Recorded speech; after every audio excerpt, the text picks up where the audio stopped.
BBC 97.3. Iain Lee's Good Evening. Good evening.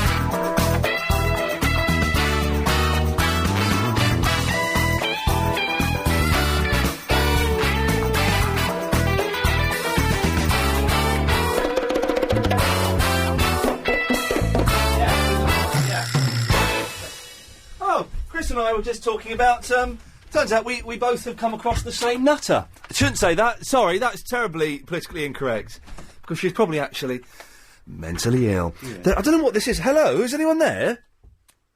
There's a line-up on... Hello? Let's move this one here. I don't know what's going on, the switch... Wow! Hello, is anyone there? Well, that's strange, isn't it? Well... What an action-packed show I'm out of breath because Chris and I were having a leg war. Going to start going to the gym again tomorrow, maybe, if I can be bothered. I don't know. Action-packed show today. Sadness. We've got some sad news later on. The bloke who ran Monkey World has died. Jim Cronin. He's my hero. He's died. I feel actually would rather go home and just watch some episodes of Monkey Business on telly. And, you know. I've got to be here. But, good, because we're going to be here.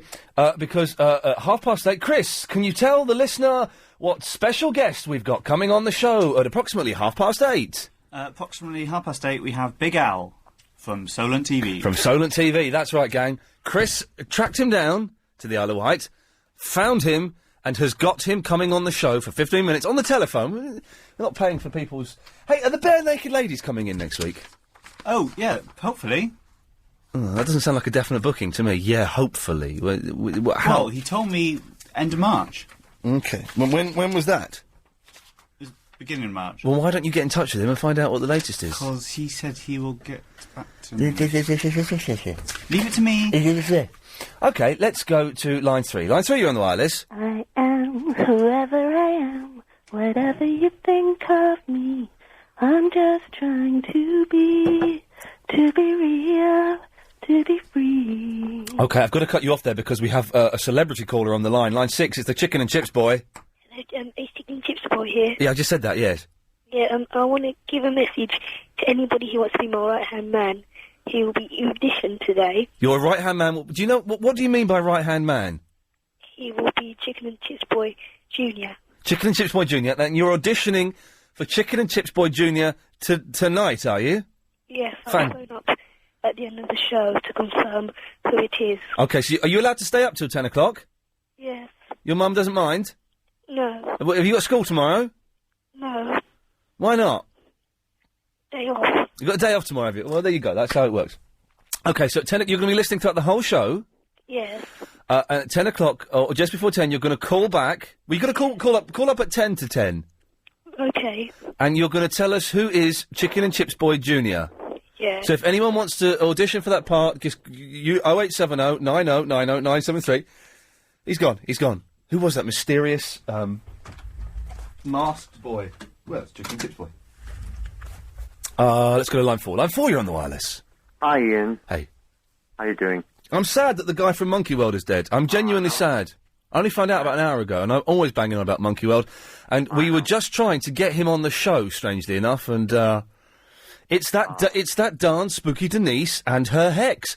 I tell you what, I had another headache today. You had one last night as well, didn't you? No, not last night. I was headache-free last night, but I had a headache the night before. Oh, yeah. And I had a headache.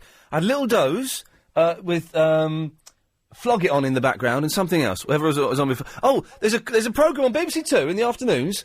Yeah. I guess they can't use the word Sudoku. I guess it's copyrighted. So it's called Sudo Q. Pseudo Q, hosted by the man who ate. It's hosted by the man who ate all the pies, Eamon Holmes. Yeah, that's it, the little fat guy. The little fat guy, Pseudo Q. So I was having a doze with Pseudo Q, followed by a bit of flogging. I woke up, I had such a headache, and I thought, paracetamol, you'll be okay. well, I had some more Nurofen. My gut is going to be bleeding. Aspirin's better, actually. Aspirin is better, but when you got a headache, you just want something that's going to knock it out straight away. Mate. Yeah. So, yes, it's that damned spooky Denise and her hex strikes again.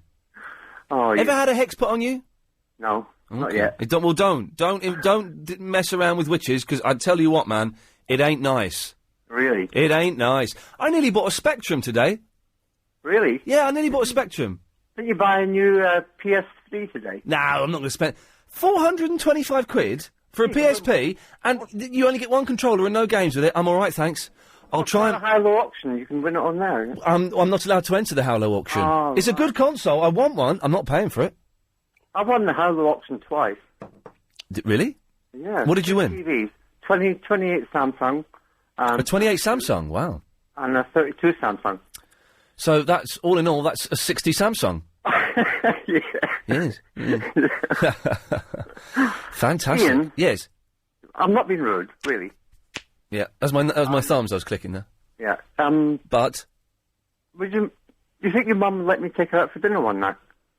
Well, whether it's up to my mum or up to me, that's the important thing. Well, I'm an older gentleman, and, How old are you, first of all, sir? 52. How old, Dad? 52. 52, I'm just practising it. Well, in some ways, well, without giving away my mum's age, you're younger than her. Really? Well, yeah, how old do you think she is? I'm 34. I thought she was about 54. She's about 54. Oh, no, I can't say how old she is, but she's older than that. I mean, I'd love to take her out for a meal one night, seriously. Why must you take her out for a meal one night? I'd just like to get to know her. You know? Oh, she's hard work. She's a bit of a drinker. Oh, no. She likes what does she like? Port and lemon. Port and lemon? Yeah. Well, that's an old drink. It isn't. It's an old woman's drink, isn't it? I've been in pubs with my mum before, so can I get a port and lemon? And the young person behind the bar goes, what? And I say, I don't know. I don't know what it is. That mad woman asked me to get one. Port and lemonade? It is a port and lemonade, yes. Yes. Yeah. Well, I mean, I'd love to take her out for a meal to IKEA for lunch or... Oh, so somewhere classy then? Yeah. Oh, well, if you're taking her to the IKEA for lunch, well, then I'll see what I can do. I'll put in a good word for you. All right, Ian. OK, thanks for that. That'd be really cool, mate. Thanks, Dad. Take it easy. Bye-bye. New Dad. Thanks, new Dad. Line 3, you're on the wireless. Okay, thanks for that. Ian? Yes? Ian, can I trade you something, please? Well, what do you want to trade me? And say it quickly, because this is a terrible line. Gamer tag. A gay for a phone? Gamer tag. Your gamer tag. Oh, no, no, I'm not giving it out on the wireless. Also, my friends list, I think, is pretty darn full. 0870 90 90 973 is the telephone number. If have you read the warning on that call from Anthony? I think I probably wrote that. 0870 90 90 973. Line 10, you're on the wireless. Don't feel too bad. About what? I bet there's apes in heaven. Yeah, he'll be, but he won't have any apes to rescue in heaven because they'll all be safe. Well, then his job is done, isn't it? His job is done on that side. Yeah, that neighbours thing was definitely not a swear word. It wasn't swearing, was it? You checked it? Frickin'. It was, what, excuse me? It was frickin'. Okay, frickin'. It was nothing. And did you know, if you were lost on a desert island, you could survive of living off pseudo cream. Of living off what? Pseudo cream. Pseudo cream? Pseudo cream. What's pseudo cream? The stuff you put on babies' bums when you change them, and you put them on cuts and... It's not called pseudo cream. It's called pseudo cream. Pseudo cream? Is that like... What, pseudo cream? Yeah, it's actually a product. I've never heard of anything called pseudo cream. You can live on miso soup. No, you can't. You can? I know for a fact you can't. Well, I know for a fact you can, because someone told me. Look up pseudo cream. I can't have an argument with a man who don't know what pseudo cream is. Well, I don't know. Is it like Johnson's baby lotion? Because you can't live on that. Try living on that, you'll be dead in a week. Okay, well, I will try it and I'll let you know. Yeah, don't bother. Okay, thanks for that, Kev.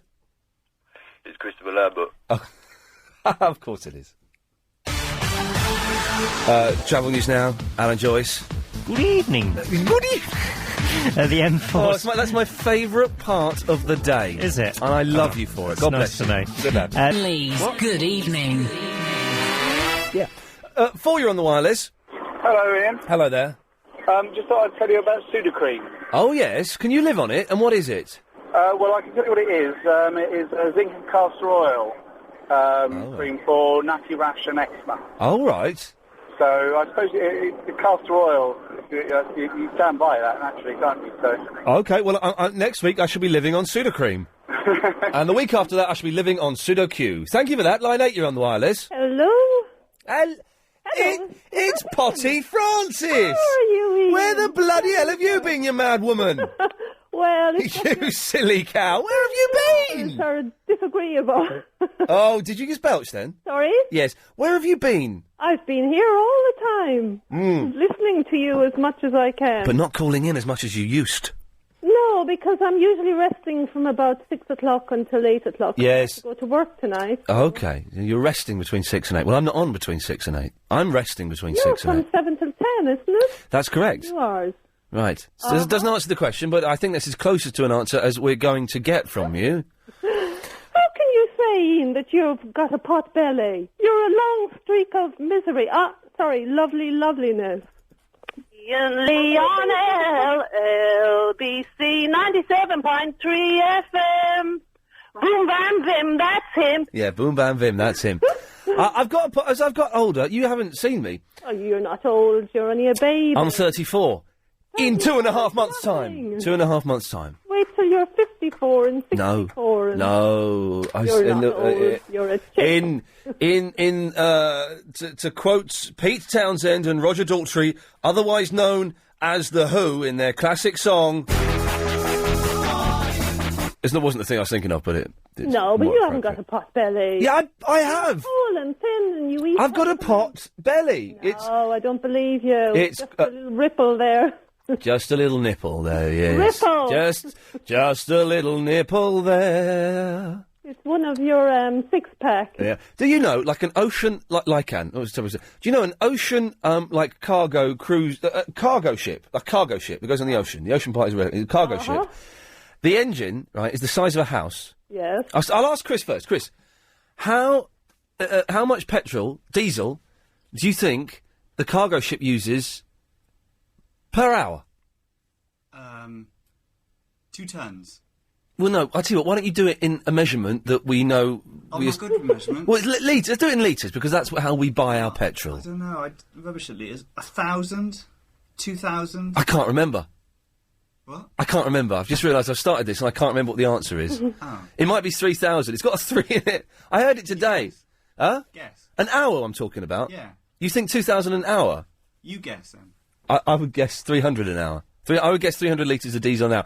Francis, how much would you guess a cargo ship uses per hour in litres for petrol? Per hour. And it's as big as a house. What type of house? The engine is the size of a house. The engine is the size of a house. Yes, ma'am. Gosh, I've no idea. Have a guess. I don't have an idea, and I asked the question. How much is a litre? £1.40. I don't know. That's irrelevant. Is what is relevant is the fact that we're guessing. What did your mate say? What mate?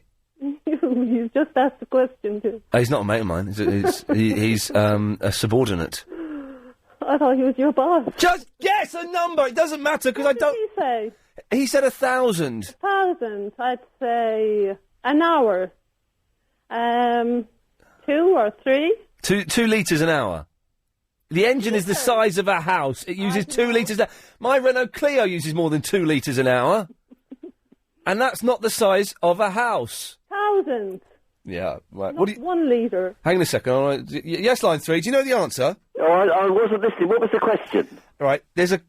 Imagine like a cargo ship. I wish I knew the answer, but I forgot it. I did know the answer about 5 hours ago. Yes. A cargo ship, okay? Yes. Goes to the ocean. Yes. The engine is the size of a house. Yes. How many litres per hour of diesel does it use? Well, quite a lot, I would think, but I don't know the exact number. No, nor do I anymore. I did know it earlier on this afternoon. The reason I rang you, and I had a strange dream about Dolly Parton last night. Oh, yeah? Yeah, it was a strange dream. I was at this concert. Right. There was thousands of people there. Oh, yeah. And when they announced Dolly Parton didn't come on. Helen did. and she sang all Dolly Parton's songs. It could possibly... Now, Helen is on the shortlist for if Dolly Parton does get kidnapped or assassinated during her stay in the UK. Helen's on the list to fill in. Yeah, she got a standing ovation, and when she sang 9 to 5, my alarm went off and I woke up. Well, hell's teeth, Philip. Thank you for know. that.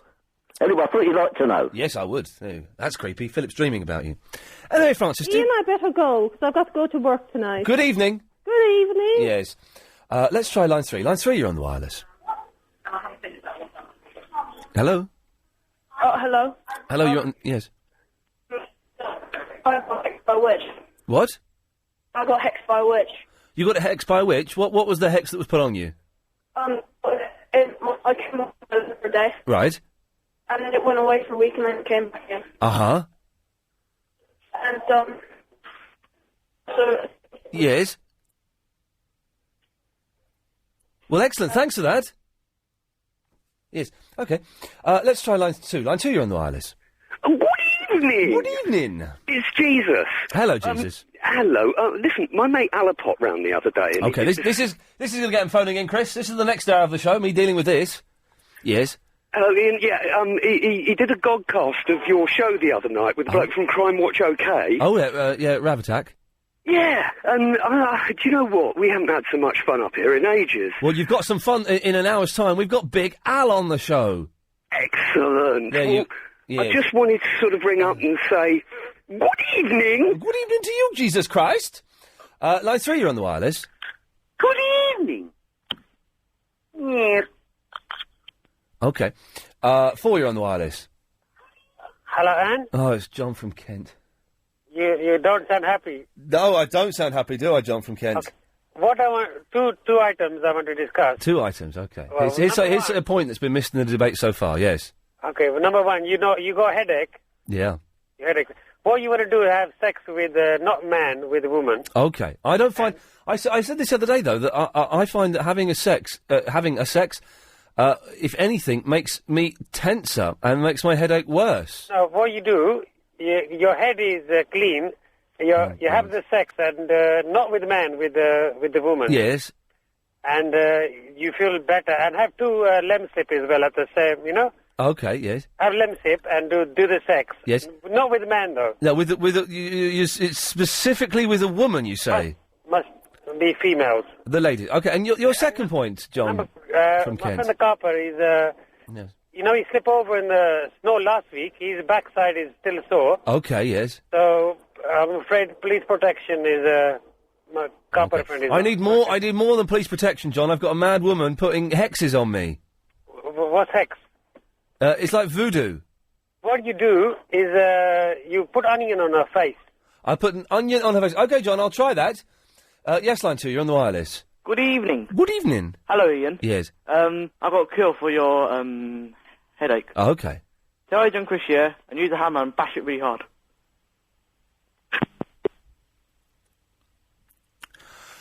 Line 5, you're on the wireless. Hello? Hello. It's Ian. You're speaking to him? Am I? Yes. You called me Doe the other day. I called you what? Doe. Bo? D-U-L-L. Oh, dull. Well, you probably were dull, were you? What were you talking about? Video phone entry system. Yes, you were dull. Line 8, you're on the wireless. Hello? Hello there. Hi. Hi. What's it say? Yeah, exactly. We want... Too late. Line 5, you're on the wireless. Start the band 'cause the boys are here, boys to entertain you. B-O-B-O-Y-S, boys to entertain you. I hang on. In the old days, Chris, that song was considered entertaining. 6, you're on the wireless. Good evening. Good evening. I'd like to make a point that has been missed in the debate so far. Yes. Good evening. Good evening. Let's go to line 9, you're on the wireless. All that time. Phone just fell down. Disconnect me. What? Thing. I don't understand what you're saying, you lush. God, bloody hell. Hello? Yeah, what do you want? Ian. What? Oh, sorry, my phone fell. I had you on hands-free. Well, you're an idiot. You've only got 10 seconds now. Oh, well, I'll ring you later then, or tomorrow. Okay, well... Line 4, I haven't got time to take your call now. Hello? Yes, goodbye. Thanks for the Easter present. Good evening. Let's try one more. Yes, line 6. Yeah, it's about 1,800 litres per hour. Yes. Yes. Jeremy sausage. Thank you.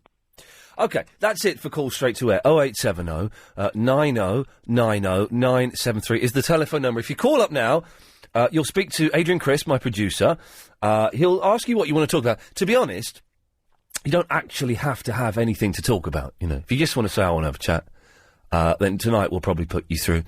So he'll take your number, give you a call back, and then you'll be on the air. As simple as 0870 90 90 973. Evening.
Hello.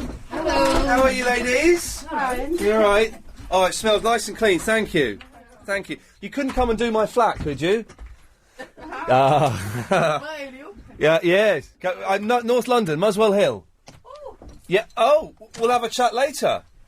Yes, I'm looking for a new lover. Lovely. Thank you very much. It does smell very clean in here. You all right? Let me get that door. Let me get that door for you. All right. Thanks very much. Bye-bye. Bye. I do actually need a cleaner. Oh, they started your side now, though, Chris? Yeah. Huh? What? Is it? Huh? I can't hear you. Right. Yes, Bill, you'll have to shout.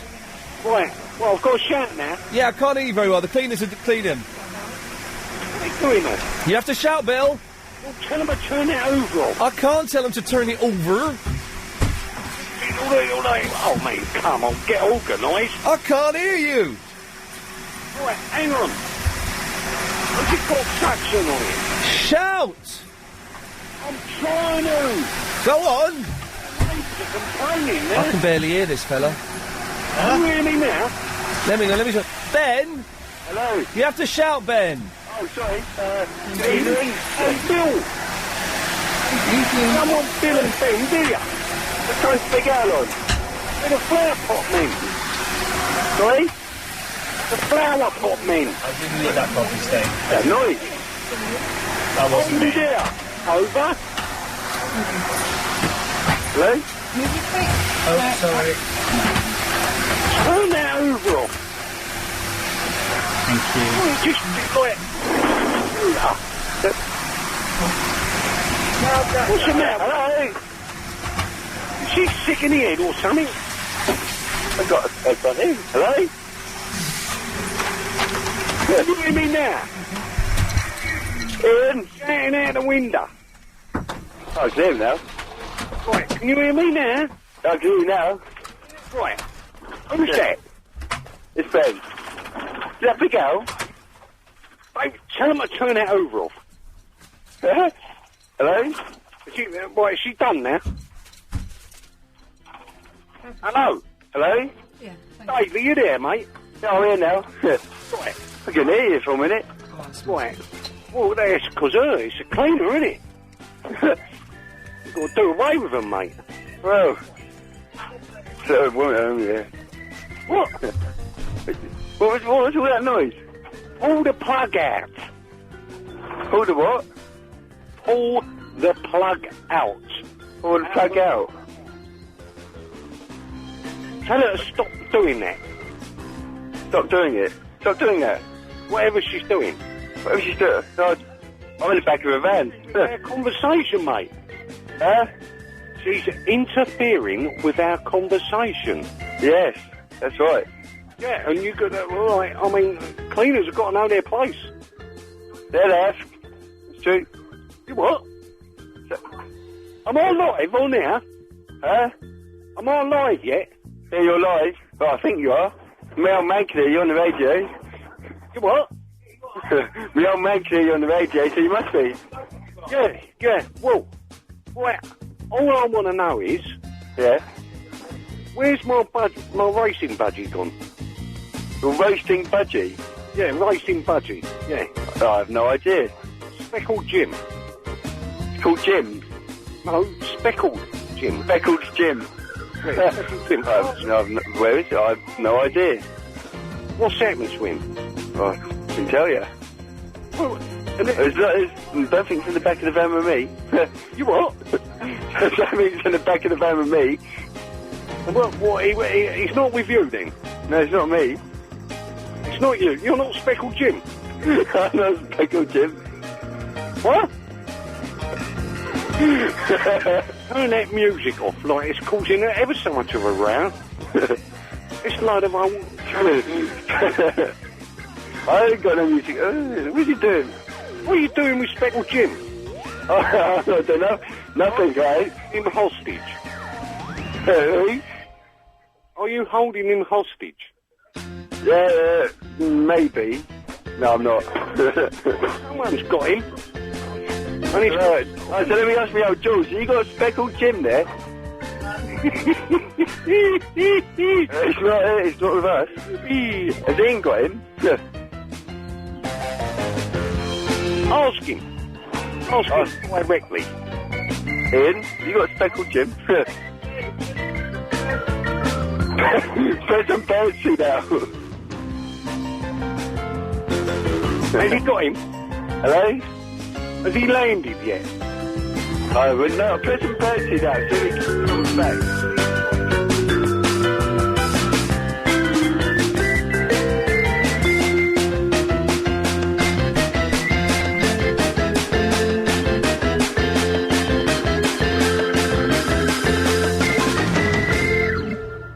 Tony's in Trafalgar Square. Hello, Tony.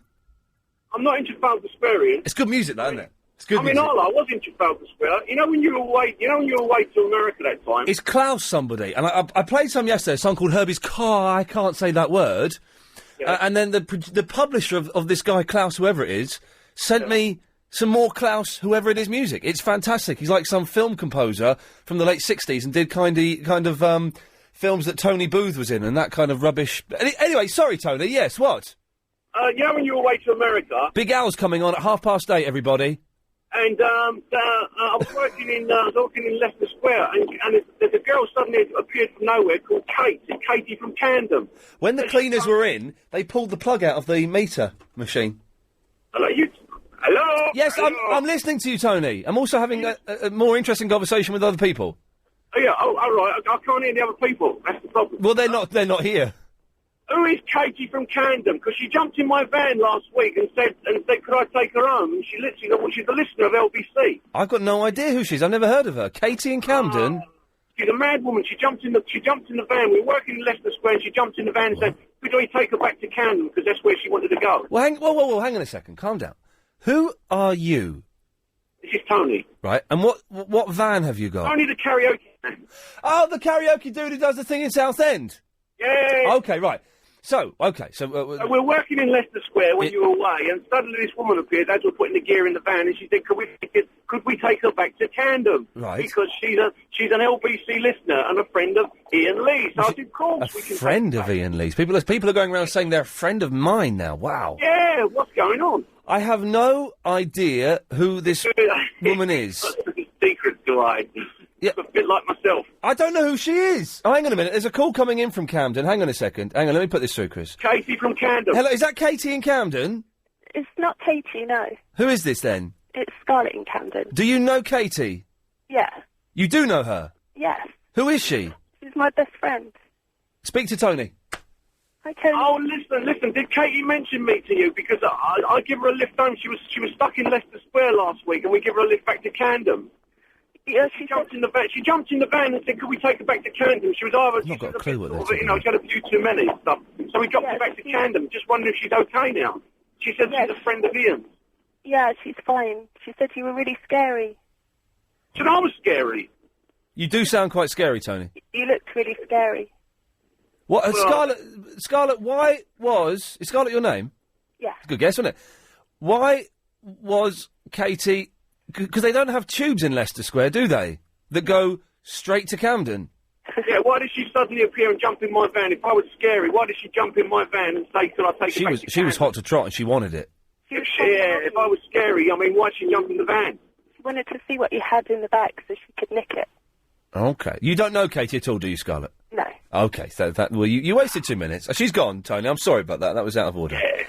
I was listening this afternoon on LBC, and they were bad-mouthing you. They were saying that you're 34 years of age and always complain that you've got headache. Hang on a minute.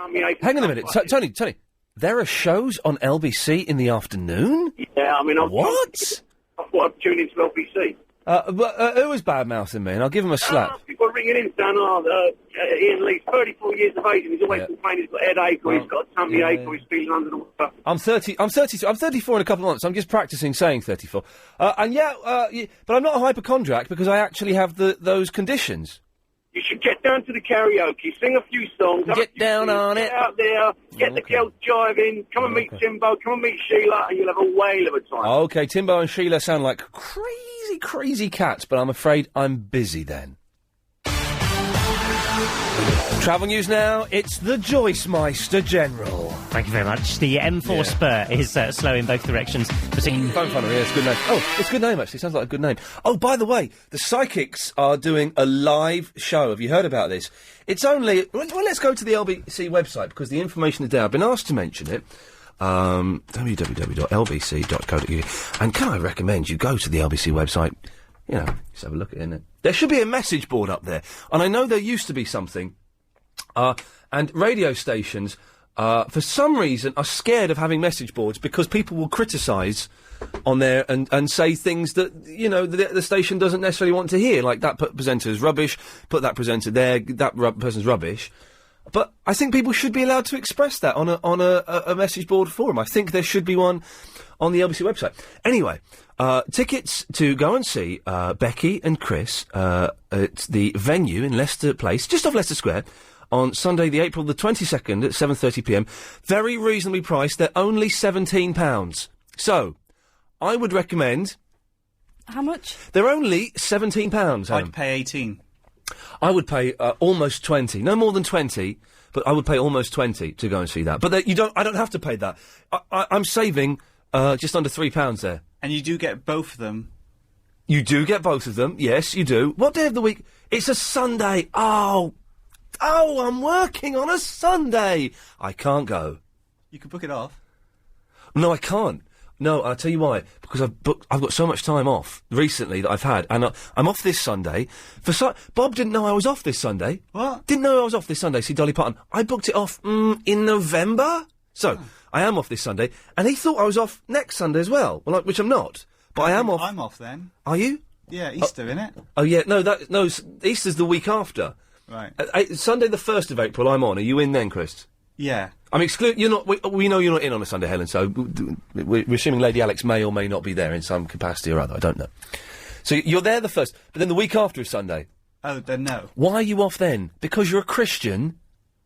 Yeah. Oh, really? It's my name. I'm really sorry. It's all right. Didn't realise that was the. Well, in that case, I was offered it. Bob offered me that weekend off, Friday, Sunday, and Monday.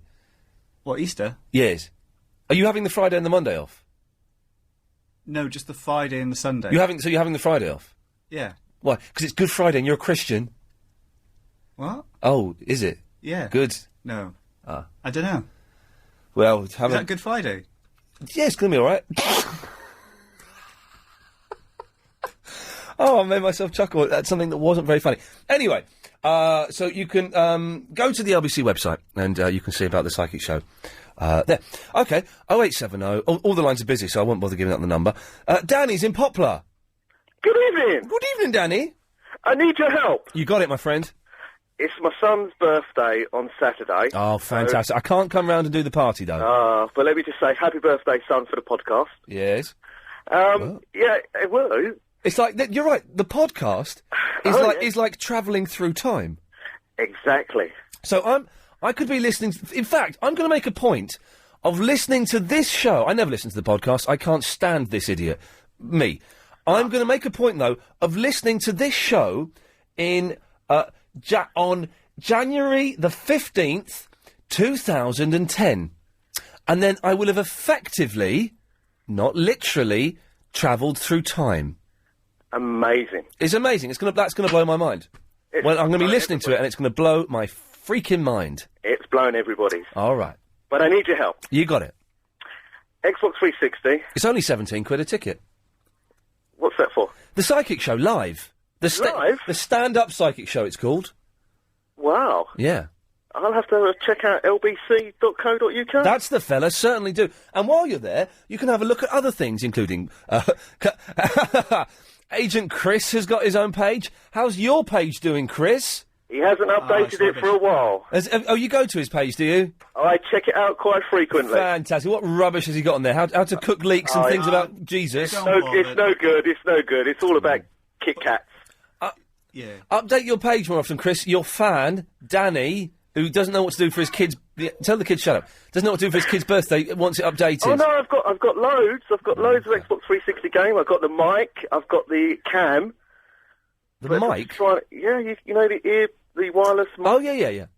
I've got that. I've got the webcam. I've got... Oh, the webcam's good. The things I've seen, thanks to the Xbox 360 webcam. Oh, don't scare me now. No, I ain't scaring you, baby. It's just that I haven't got the adult restrictions on there. So. Oh well, in that case, your kid's screwed. Oh no. Yeah. Well, you've got to hunt high and low to find the things I've seen on there. You've got to beg people basically and offer them money.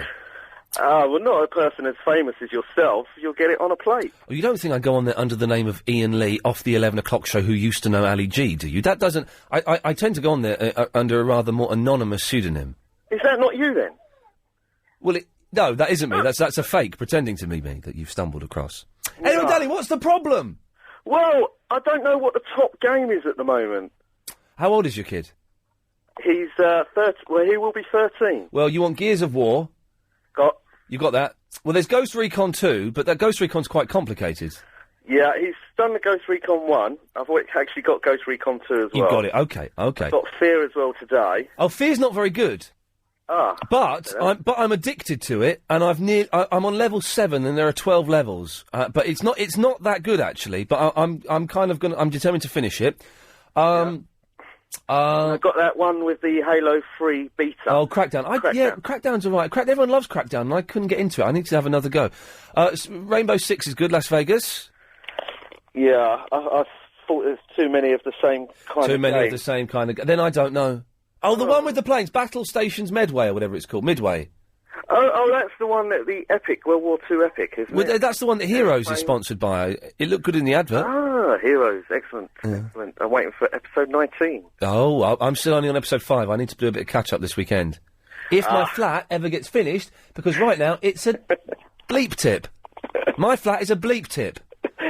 When are you going to finish decorating it? It looks fantastic what they've done, but there is dust everywhere. Everything is in the kitchen or the living room. He's just started on the bedroom. It's a bleep tip. I haven't got a doorbell. For the first time in my life, I haven't got a doorbell or any way of me knowing if there is someone outside my flat.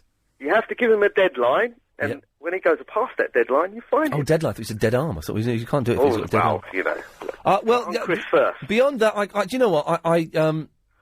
I'm so stuck on Fear. I'm waiting to get sent some more games from. I'm waiting to go and buy some more games from Xbox. And have you lined up your PS3 yet? No, I couldn't blag one.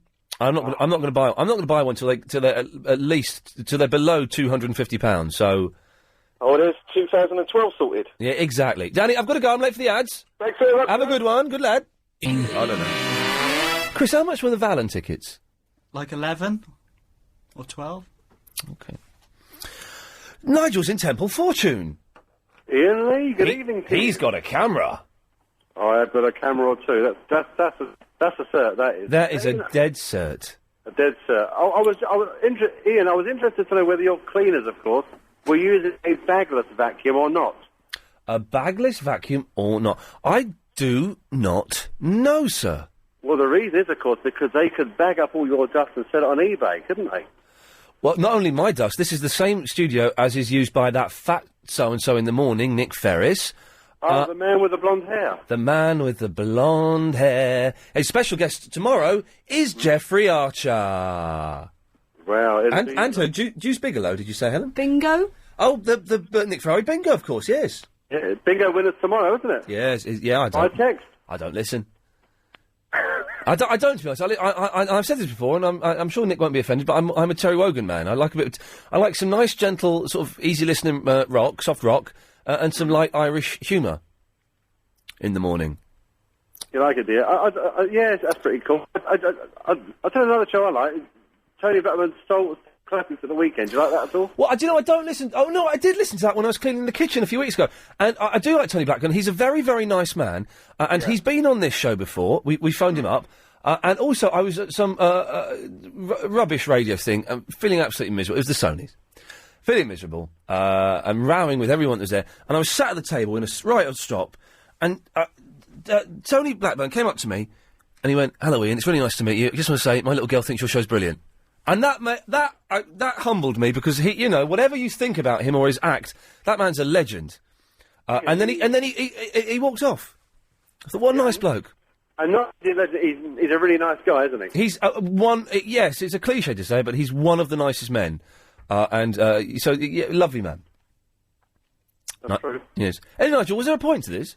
Well, it was only the point about your dusting. I mean, would it attract a fee on eBay? I mean, are the girls going to sell it and say, this is Ian Lee's unique dust? No, the stuff that I've signed and sold, the stuff that I have seen sold on eBay that has been signed by me, I don't know how they get hold of that stuff, raised a disappointing figure.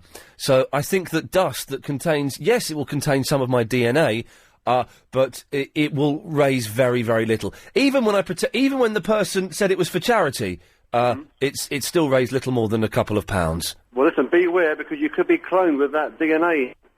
Well, if I was cloned, could I stay at home? Well, yeah, that's true. You could have a virtual show with your twin. I did that. I would dig that. If I was cloned, I would let my clone do the show. I would give him 25% of what I get paid, because he's only a clone, until they introduce clone rights in 2052, after the Clone Wars. Anyway, I'm giving away too much. Anyway, Nigel, I have to go, whittering on like an idiot. So, 0870 90 90 973 is the phone number. Again, I say this far too often in this show. Don't call now. Chris isn't there. Big Al, Alex Dyke from Solent TV, is coming up at 8:30. Yeah, a lot of you don't know who he is.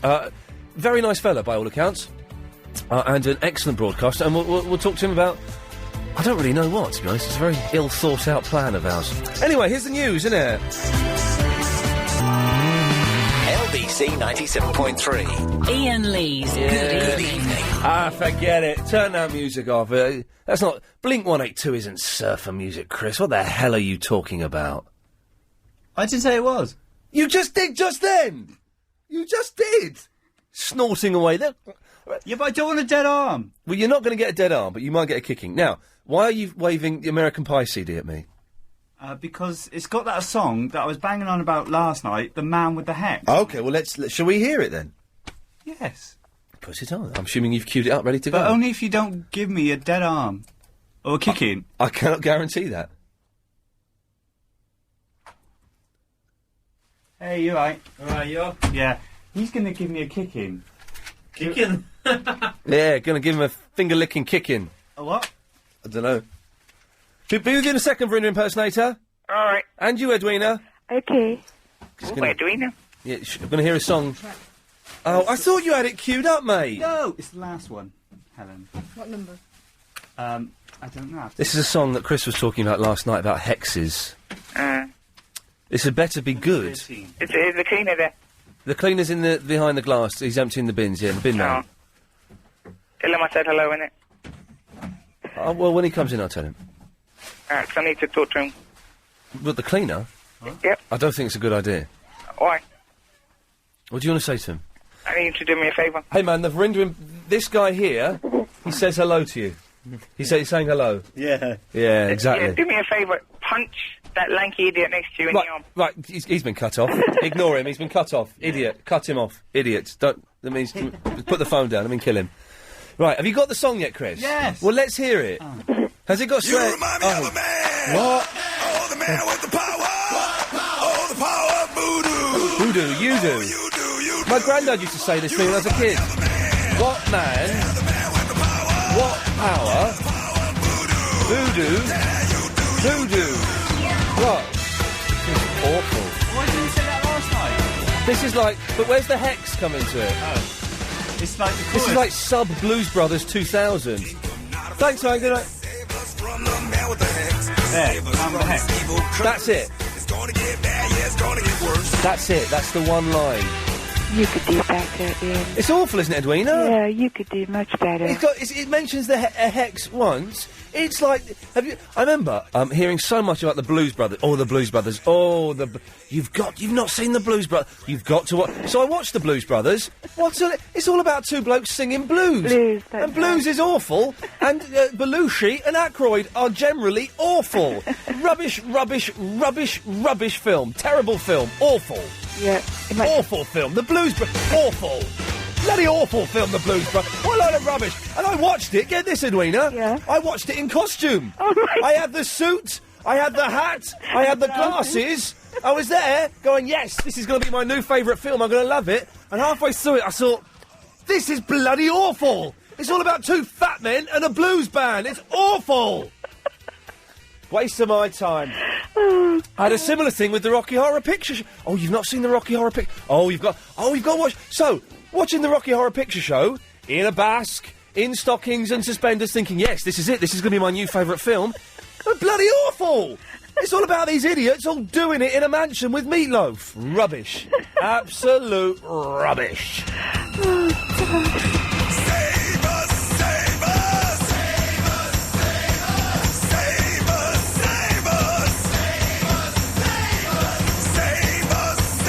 I've had enough of that. Rubbish. Awful. Wow. Didn't say it was good. But you said it was relevant. Now he tells you. It was supposedly relevant to a conversation we had 24 hours ago. It's not even that relevant. It says hex. It says hex, yes. Okay, and I say you're going to be hurt in a minute. Anyway, Edwina, you're in the dead hour. All right. Which means no one's listening, so we can say pretty much what we want. Like. Okay, Yeah. well, good evening, first of all. Good evening.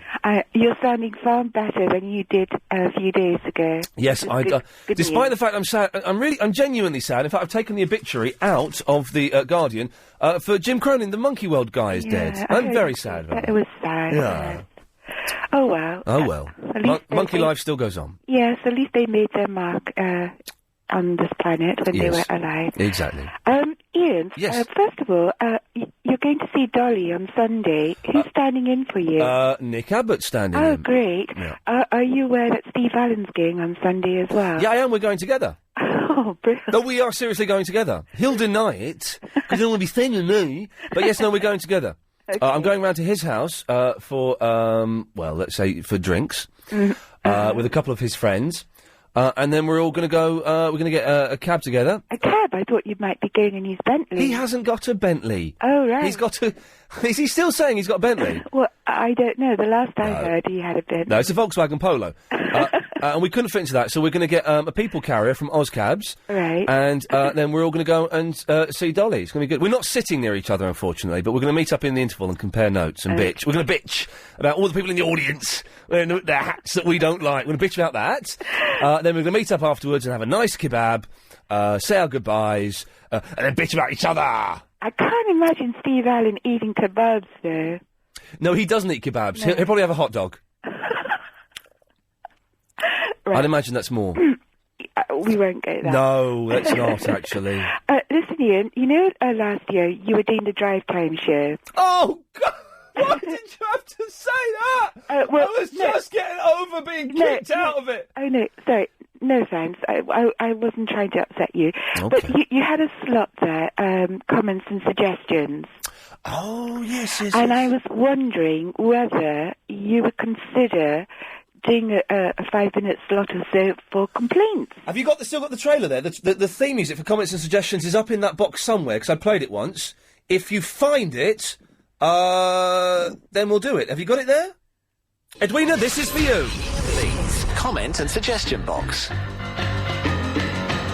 OK, line 1, you're on the air. What's your comment or suggestion? My suggestion this evening is that you open up a 5-minute slot for complaints and see who calls in and what sort of complaints they make. OK, you've got it. 0870 9090 973. You'll go straight to air. What's your comment or suggestion about LBC 97.3? Line 2, bottled it. OK, hang on a second. Let's try it. Line 10, what's your comment or suggestion? You what? He's on to me. Yes, you're really quiet, though. I don't have one at the moment. OK, well, then we'll come back to you in a little bit. So. Right, OK. OK, let's do hang on a second. Line 3, what's your comment or suggestion? Hello, I think the year's really good. OK, lovely, thank you. Line 5, what's your comment or suggestion? I want to hear the best of the nightly news. Dragon meat sausage. The best of the nightly news. OK, let's try line 3. Line 3, what's your comment or suggestion, please? I'd like to see more lesbians calling, please. Okie dokie, let's see if we can sort that out. Line 7, what's your comment or suggestion? Could you turn the red up a little bit? There's a little bit too much red. OK. 5, what's your comment or suggestion, please? You shouldn't miss points that have been missed in the debate so far. Okay. Pay more attention. Thank you very much. Line 6, what's your comment or suggestion?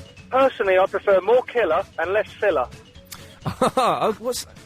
What's that from? That's from another radio show, isn't it? Who's that? Who says that? More killer, less filler. Can't think. Line 9, what's your comment or suggestion? Why would you enjoy, their broadcast from their website? What? Yeah, OK, if you can call it up, try and make it make sense. That's all I'm going to say. Line 6, what's your comment or suggestion? Vinny's Appreciation Night. And how does that work? People call up and they appreciate Vinny. OK, and what do you think about Vinny? Brilliant. The best bloke ever. Are you Vinny? No, I'm Verinda. She's a genius. Yes, line 5, what's your comment or suggestion? Scarlett's a better director than broadcaster. OK, thank you. Let's go to line 7. Line 7, what's your comment or suggestion, please? It's the 17th century. The Funky Phantom. The Funky Phantom, did he just say? 6, what's your comment or suggestion? Yeah, you should ban that Tit Bishop advert. It's disgusting. Okie dokie, yep. Line 5, you're on the wireless. What's your comment or suggestion? Yeah, I'd like more Nick Abbott, please. OK, well, you've got him. He's on Sunday. Yeah, but more slots. Well, I can't do much about that. Line 6, what's your comment or suggestion? Have a computer game hour. Oh, you are dirty, and I like it. You've got 1 more minute to go straight to air and say anything you want, honestly. Don't talk about the adverts, 'cause we can't talk about that. Honestly, about the LBC output. And, yeah. Line 4, what's your comment or suggestion? More Dogtanian music, please. OK, we'll see what we can do. 5, what's your comment or suggestion? I think you should let people finish what they were going to do. I wasn't quick enough there for that to work. Line 3, what's your comment or suggestion? Call James Welsh, show on Talksport Radio. Well, it's certainly an idea. Thanks for that. Let's try line 5. What's your comment or suggestion, please? Yeah, have Chris on the radio more. No, I don't think that's a very good idea. Line 8, what's your comment or suggestion? I suggest and comment that you should have more of that bloke, the G, on your Right, show. it's you, isn't it, G? Yes, thank you. And finally, line 4, what's your comment or suggestion, please? Life's a garden, dig it. I like that. There we go. Well, I didn't. It was a bit rubbish, actually. I remember why we stopped that feature. Oh, no, it wasn't because of that. It's because we got told to. Travel Jews now, is it? OK. It's not going to be Lazy Joyce. I heard an intake of breath there, a slight giggle from a fragrant lady. Is it the beautiful Amanda Redmond? It is. Well it done. is. Thank you. OK, let's start off with the A4. I heard it on Tuesday because the Builders are playing Radio 2. I'm just doing the best I can. I heard it on Sunday afternoon. Oh, maybe they play... I heard that... it's Peter Dealey's theme tune. Just doing the best I can. We probably still got Have it. you got it in there? I haven't got it in my one. No. It'll be in the log somewhere. Just doing the best I can. Champagne breakfast or something? No. Just doing the best he can. Yeah, can. That's all you can ask from a man. I made that last bit up.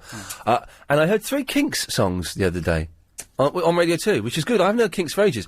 And it started off in the morning. I was doing some breakfast, and it was You Really Got Me, I think. Or was it All Day and All of the Night? I think it was You Really Got... No, it was All Day and All of the Night. And then mid-morning, Radio 2 again played See My Friends, which is an old one to play. Then when I was driving into work, they played Days, which is a fantastic song. Days by the Kinks. Fantastic song. Good song, isn't it, Arab? Yeah. What's Ali G like? Oh, wait. Yeah, he owes me 25 quid from before he was famous. Did that interest to it? Yeah. You get loads of money. Okay, right. I haven't seen him for years. Since he became a millionaire in Hollywood. I'm leaving town for 6 months. Why is that? You going to prison? No. I'm getting back into my art. Do you want me to tell you about my art? Not really, but as the only call we've got is that weirdo Tam from Bolton, who's always... Oh! That was... Did we get that one? That wasn't rude. Wasn't rude at all, Bob. As a compliment. Yeah, it's circle art. Hello?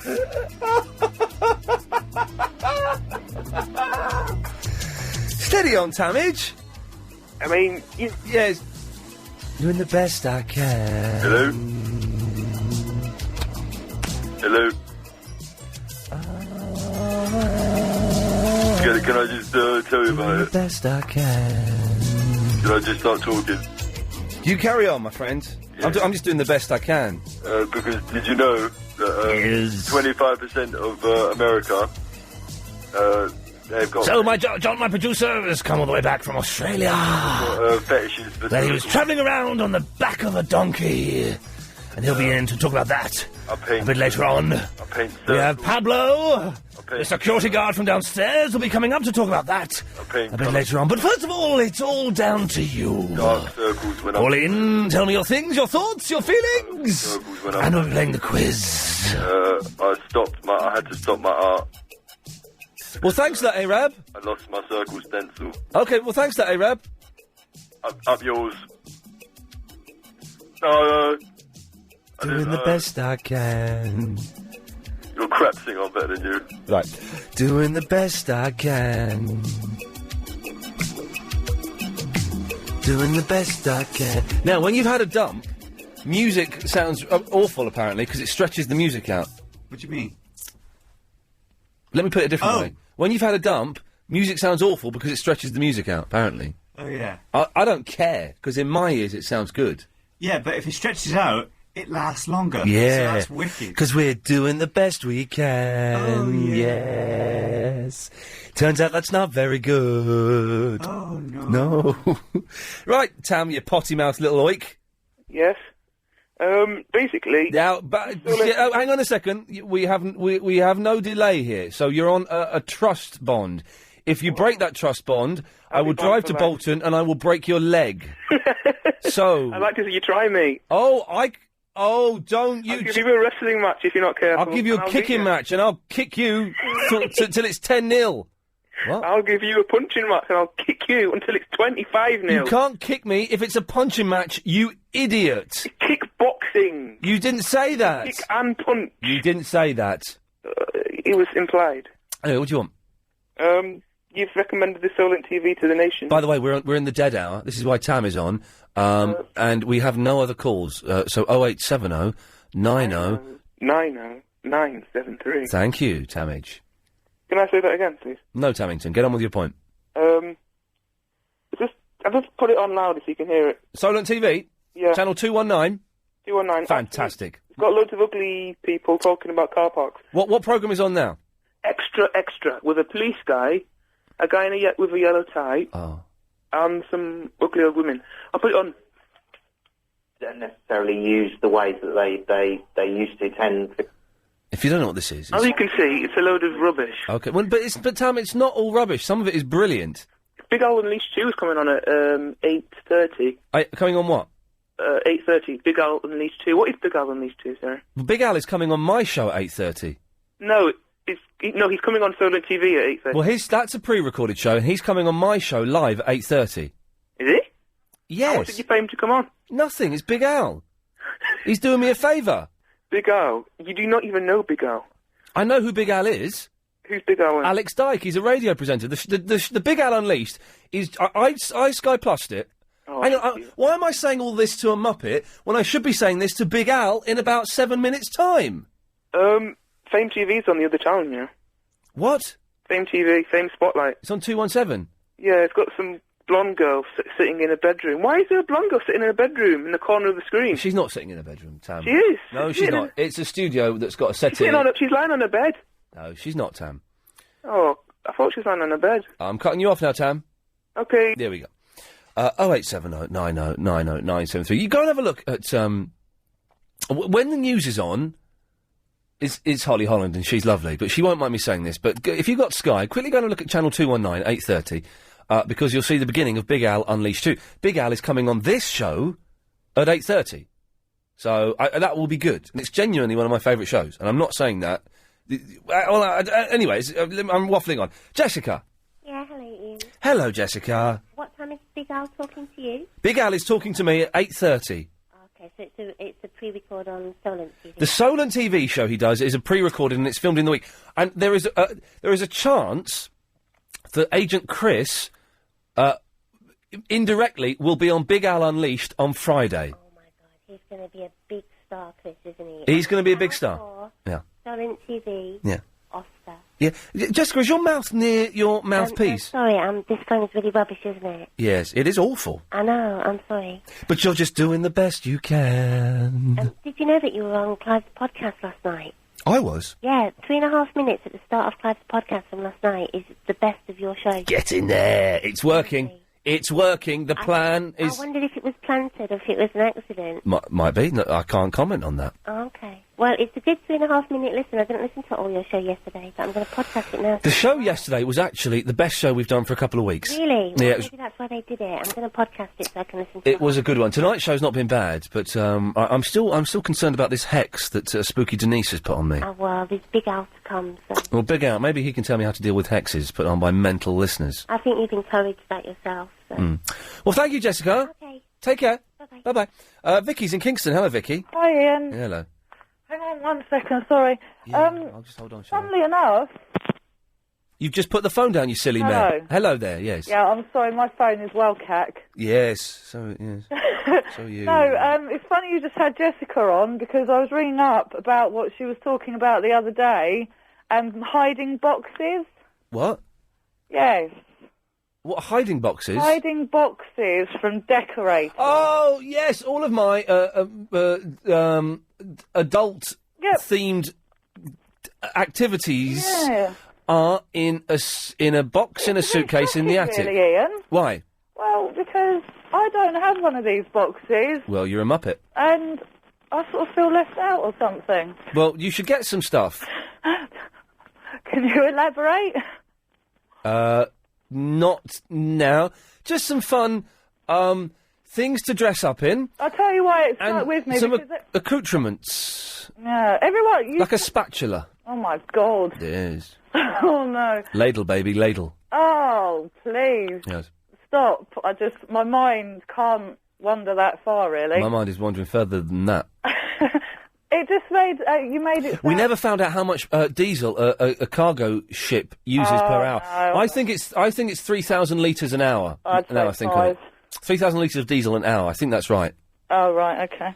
I might AQA it via James O'Brien. I was just going to say, can't you do that text thing that James O'Brien does? Well, yeah, but I've been doing that for about 3 years, so... yeah, before he... He stole it off you. Well, he didn't steal it off me, but he's incorporated that into his show, and that's fantastic, and well done him for doing so. But AQA has been around for years. Ah. We did a whole special on it I once. thought it was FAQs. No. What? No. Anyway, well, Vicky, anything else? No, I was just, Okay, yeah. Right, so, 0870 90 90 973. Coming up after the news, well, I've got some... I'll be back before the news, so I'll tell you then, innit? In view... Iain Lee's Good Evening. Right, okay, so... Yeah, what I was going to say, I heard Big Al's probably listening on the internet and thinking, Jesus, I've got to go on this rubbish. You know, this is it. Well, you know, we're doing the best we can, Big Al. Big Al, while the news is on now, just quickly go and watch Channel 219. You shouldn't really do that in radio, because then half the people don't come back. Have a quick look at Channel 219, Solent TV, Big Al Unleashed. He's coming up on here after the news. If you've got a question, and be nice to him, please, 0870 90 90 973. Or if you just want to carry on talking about nonsense, or if you know how much diesel a cargo tanker uses per hour. Thank you.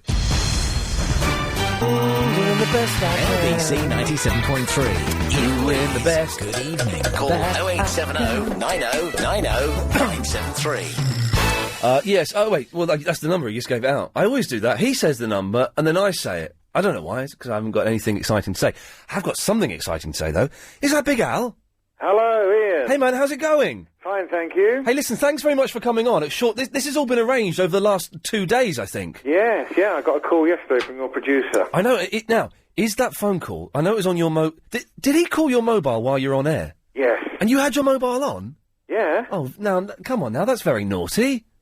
Well, it's a bit farmhouse kitchen, my show. You know, I've got the dog in there, and we all have our mobiles on, and the sandwich wagon turns up, and the sandwiches come in, and, you know, we just like to do it like real life. No studio discipline, it's dreadful. Who is this dude, Foxy? Foxy is a guy called Simon Ratton. He's an estate agent. He owns... Is he the... let me just get this right. He's the fella that was on last night with Christopher Biggins? Yeah. Okay. Yeah, short-boarding midget, we call it. That's the fella. I'm not sure. I'm not sure you need him, Al. You don't reckon so? I think you can fly without him. I think he's holding you down. Well, I did the show. I've been doing that show since '91, and I did it by myself until 2000. Then I brought the Doc in, who's the portly one, and I brought Foxy in about 3 years ago. Get rid of Foxy. That's all I'm going to say. So, I'm sorry, we're chatting as though we know each other. We've never spoken, and a lot of people listening to this won't know who the hell you are. So let me fill in as much as I can, but bear in mind, I'm only quite new to you myself. Right. But already I think you're fantastic, and that's not meant in an ironic, sarcastic way. It's genuine. We don't have guests on this show, except for people I really like. Now, I stumbled across... Someone recommended to me, a few days ago, a couple of weeks ago, Milton Keynes TV. Right. Had a look at it, wasn't impressed. Thought it was bobbins. Right. I went down a couple of notches, though, and suddenly I come across Solent TV. Right. Which is fantastic. I was... The moment I was sold on it and thought, this is the greatest channel I've ever seen, was in the news report, where they sent the roving reporter out to do a report on a hairdressing salon that was celebrating 20 years of cutting hair, and the guy said to the hairdresser, so, you must have had some funny things happen to you over the last 20 years. And she went, well, yeah, I do, actually. One guy asked to have his beard lightened, and another guy asked to have his hair cut like Simon Cowell. And as soon as I heard that, I thought, this is the channel for me. And then I was flicking through the listings, and as you can on the Sky Plus, which is fantastic. Yeah. And I saw Big Al Unleashed, and I had no idea what it was, who you were, but I already knew I was going to love it. I recorded it, and it's fantastic, man. And so you do a radio show. Yeah. What's the station? It's Isle of Wight Radio. Okay. Which has been on the air since about 1990. And it's the mid-morning show, which is 4 hours long. Right. The phone-in is at midday for an hour. Mm. That's the bit that Solent TV get. Now, Solent TV, I hadn't heard about Milton Keynes TV, but... Rubbish. Solent TV is the smallest TV station in Britain. They've got 8 full-time staff. Oh, really? Mm. Isn't that because I did some... I was a guest on MTV, which is Manchester TV. Oh, yeah, I've seen that one. And it's good. I was on Frank Sidebottom's show, and you kind of expect... You know, in this multi-channel age, Manchester have a station because it's, you know, it's a huge city. But Isle of Wight TV, that's an incredible concept. Well, I think the Manchester one, I think they're backed by the, Guardian. The Guardian, yeah. They've got loads of stuff. The Isle of Wight one has been on air for about 5 years now. Brilliant. There was one before that, but this one's been on air for about 5 years. But they got up on Sky in January, so you can imagine, how great it is for the Isle of Wight. How long has your show been filmed? probably, we've probably been on and off for 4 or 5 years. They did drop it actually for a year. Oh. And then they brought it back on.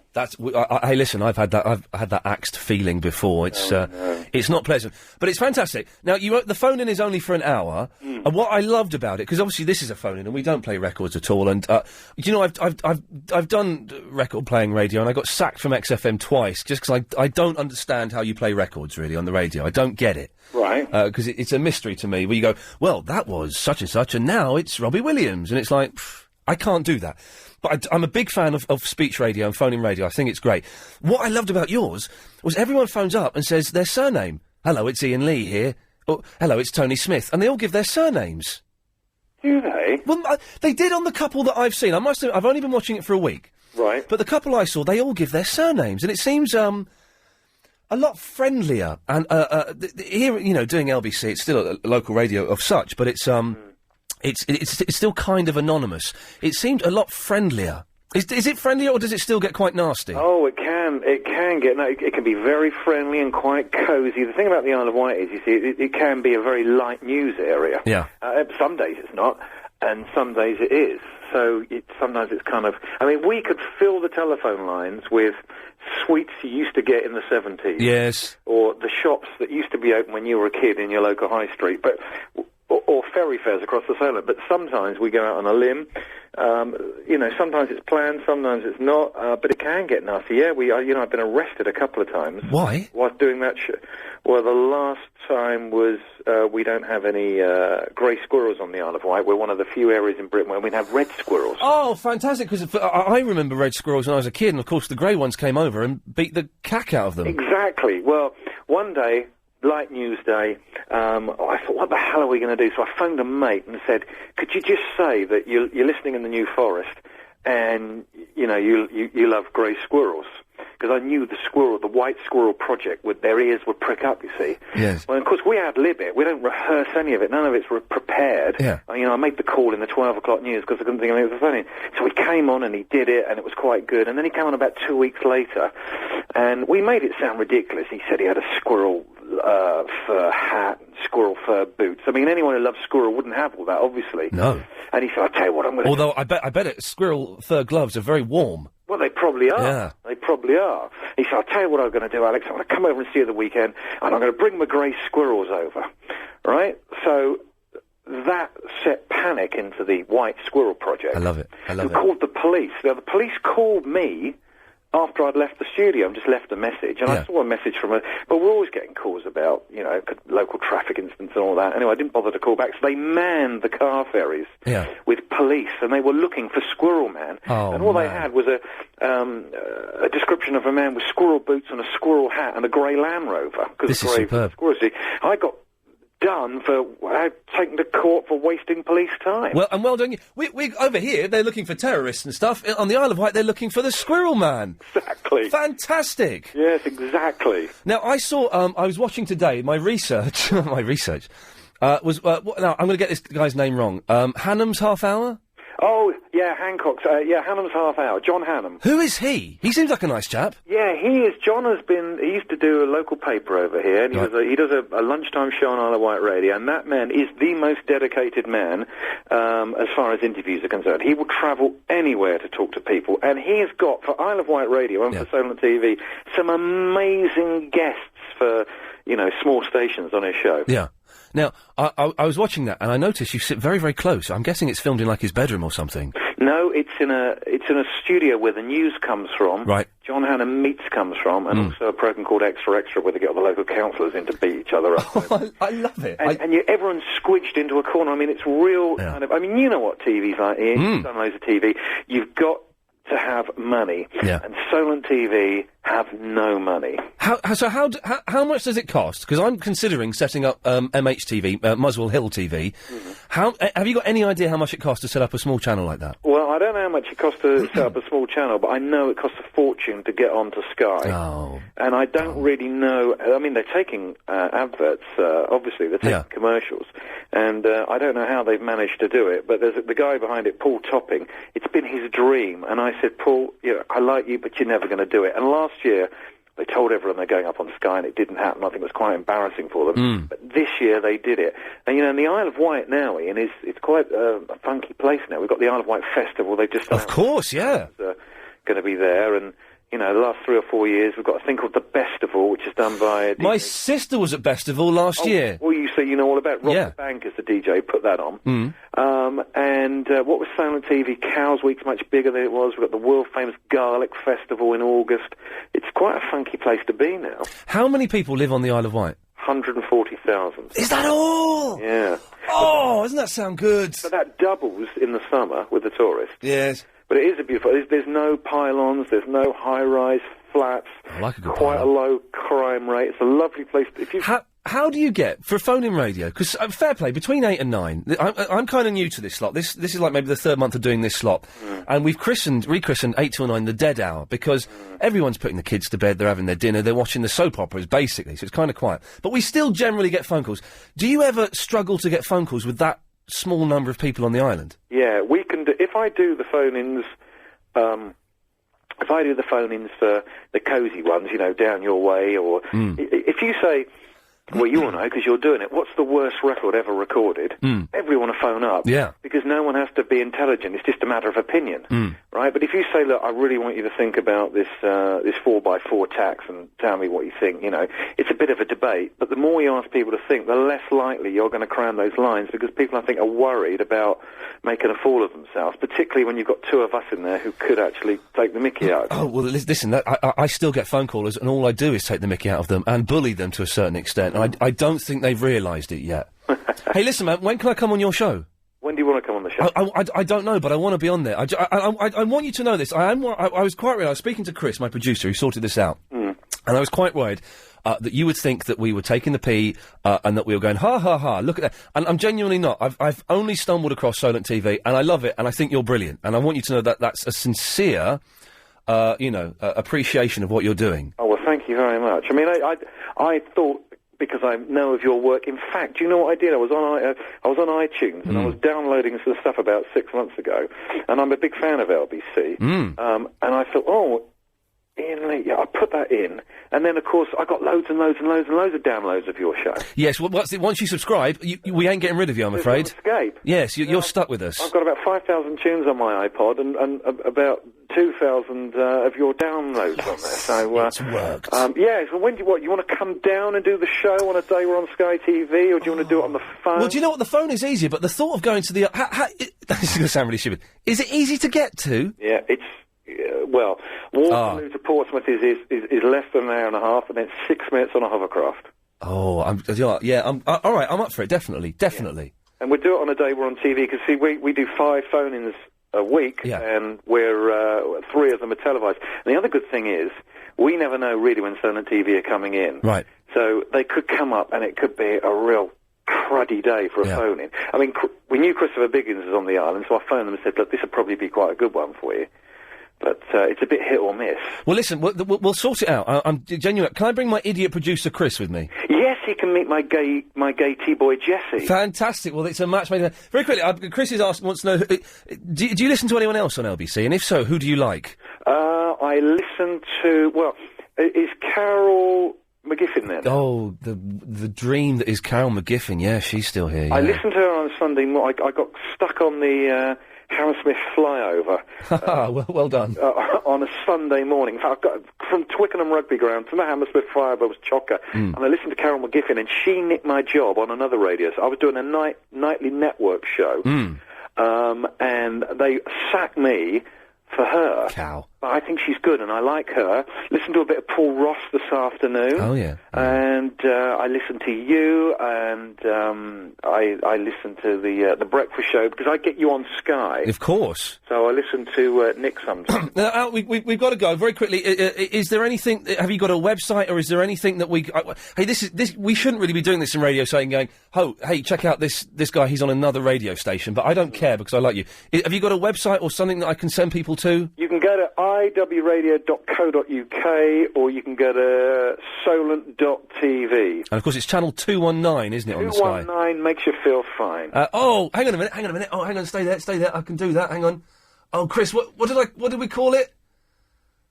You changed it to channel or 219? Oh, did I? No, I didn't. I changed it to Solent. Hang on a minute. Here it is. Here it is. I'm so quick on these buttons. Channel 219. Right. Feeling fine. God, it took me 5 minutes to find it. Alex, listen, man, it's really nice to speak to you, and we will sort out, and I will come down at some point. Well, thanks for putting me on your show, even though you put me in the dead hour.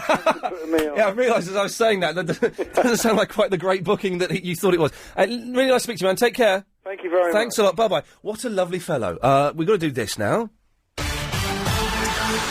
Sorry, Amanda, I'm a little bit late. No worries, Away no you go. problem. Thank you. Ian Lee's Good Evening. Yes.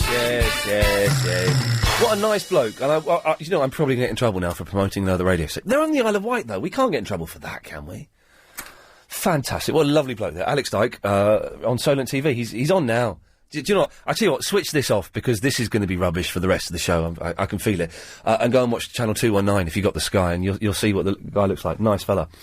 That'll get the digital spy foamers tapping away. OK, don't bother calling now, because Chris has gone downstairs to make a cup of tea. I don't know why he didn't do it at the 9 o'clock break, which is the longer break. Doesn't matter. I was going to say something just then. I can't think what it was. Simon! Good evening! Good evening, Simon! How you going, mate? I'm all right. I'm. Do you know what? Isn't it nice when you speak to someone who you're not sure how they're going to be, whether they're going to be a little bit arch, a little bit terse, and he was lovely. Yeah, that's right. That's right. Yeah. Don't worry about promoting it, because it's a different country, isn't it?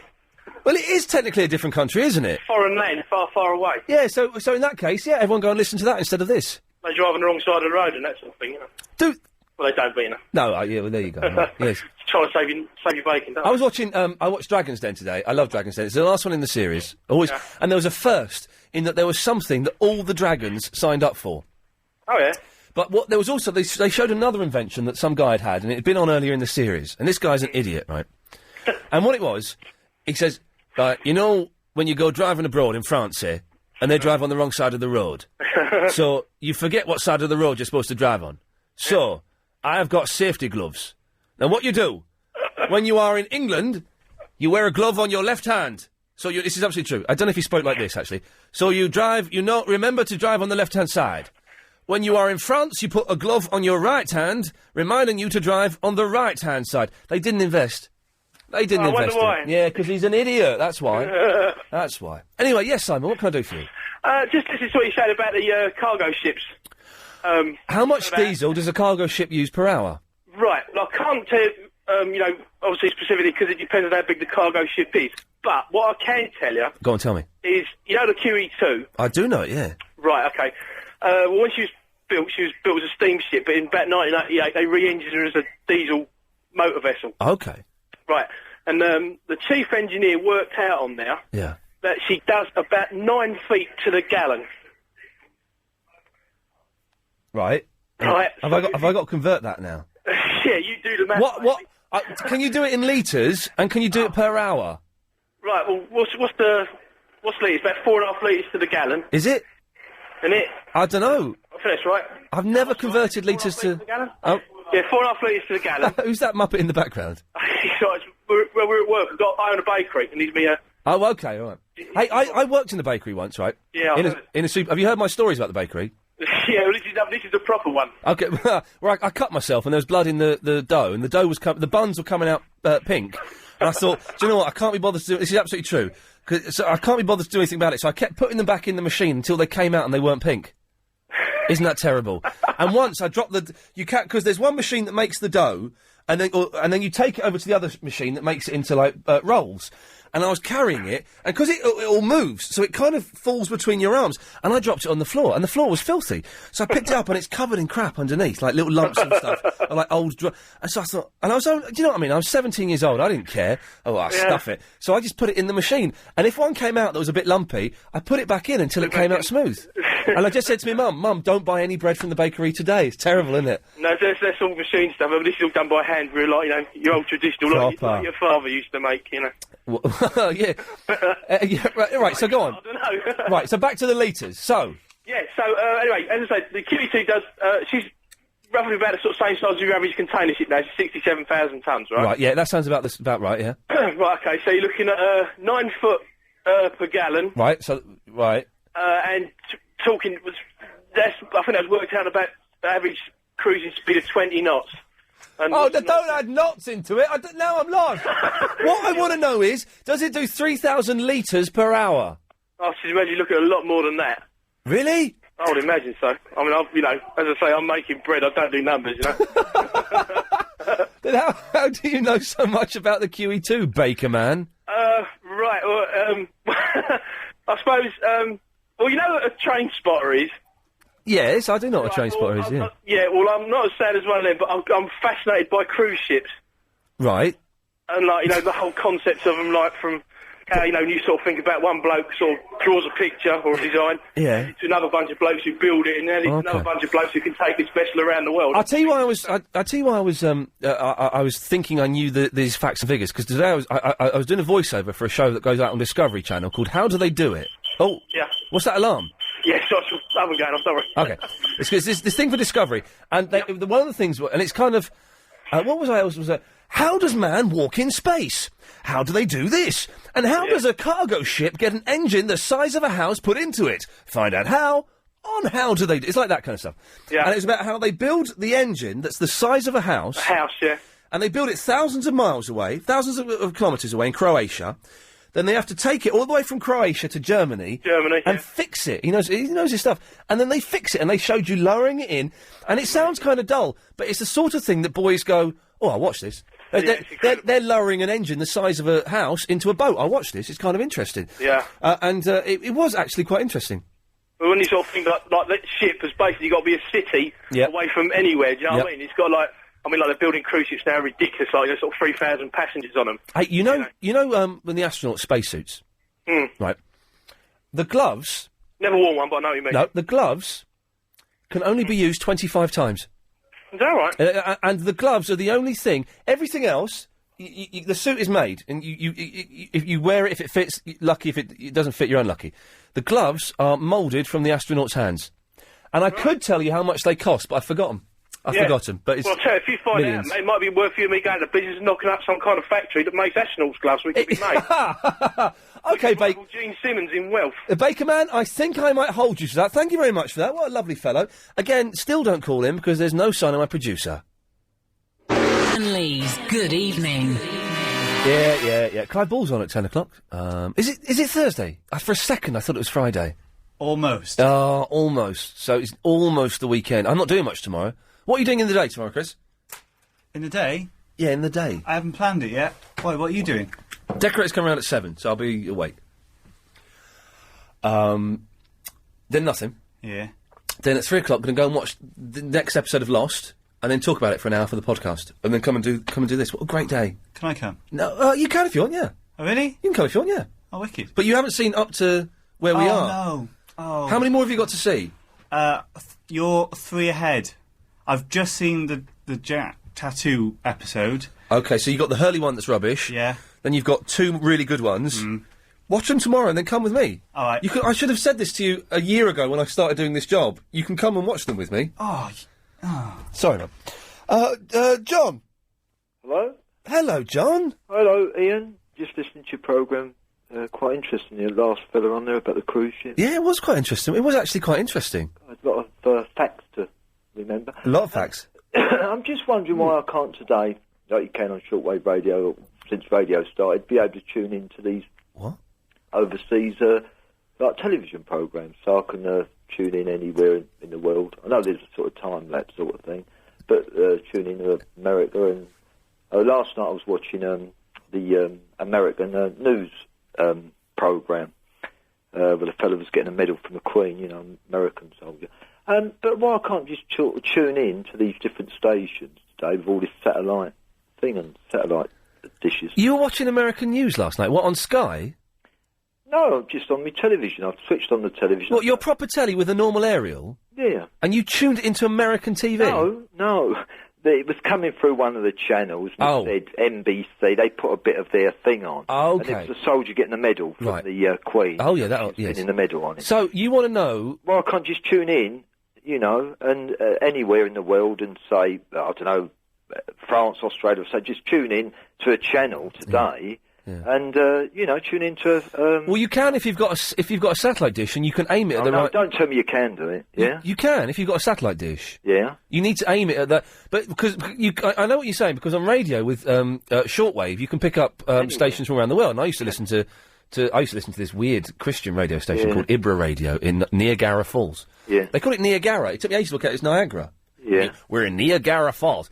Anyway, but you can't do it at the TV because I'm guessing. Yeah. The signal is a different type to that. Right. But if you get a satellite dish and point it to the France dish, you can watch that rubbish.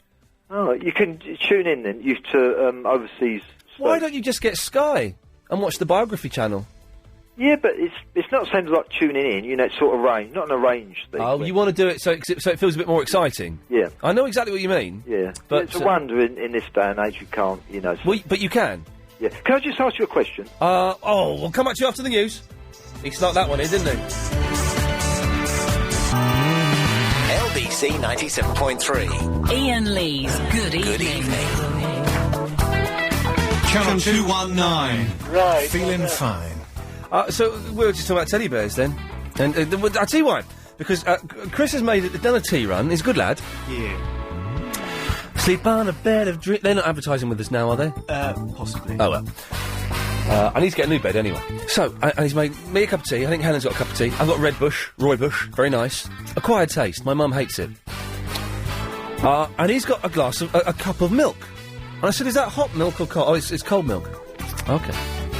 Do you want some? No, thanks. I can't drink another man's milk, and that's not a cheap innuendo.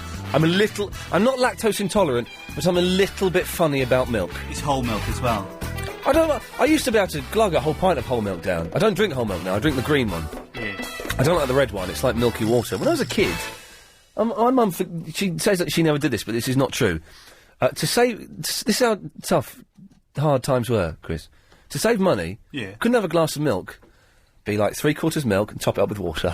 Top it up with water. It's only milk. That's foul. It's disgusting. Anyway, so Chris has put in his milk. Get this, John. Guess what Chris has put in his milk? Hello? Yes. What he's put in his milk? Have a guess. Oh, a drop of whiskey or something. No. Oh. What I do sometimes. Yeah, no, yeah, I bet you do. Sugar. Sugar. Sugar. Oh, I do. Yeah. What, sugar in your milk? But it's cold milk. It's not warm milk. Oh no, warm milk. Yeah, oh no, not cold. Not cold milk. No, silly sausage, isn't he? Yeah. Do you have tea bags, by the way? Sorry. Do you have tea bags? Why I've gone over from powdered tea to tea bags. Powdered tea? What's that? Oh. Perhaps they don't sell it anymore. What's powdered tea?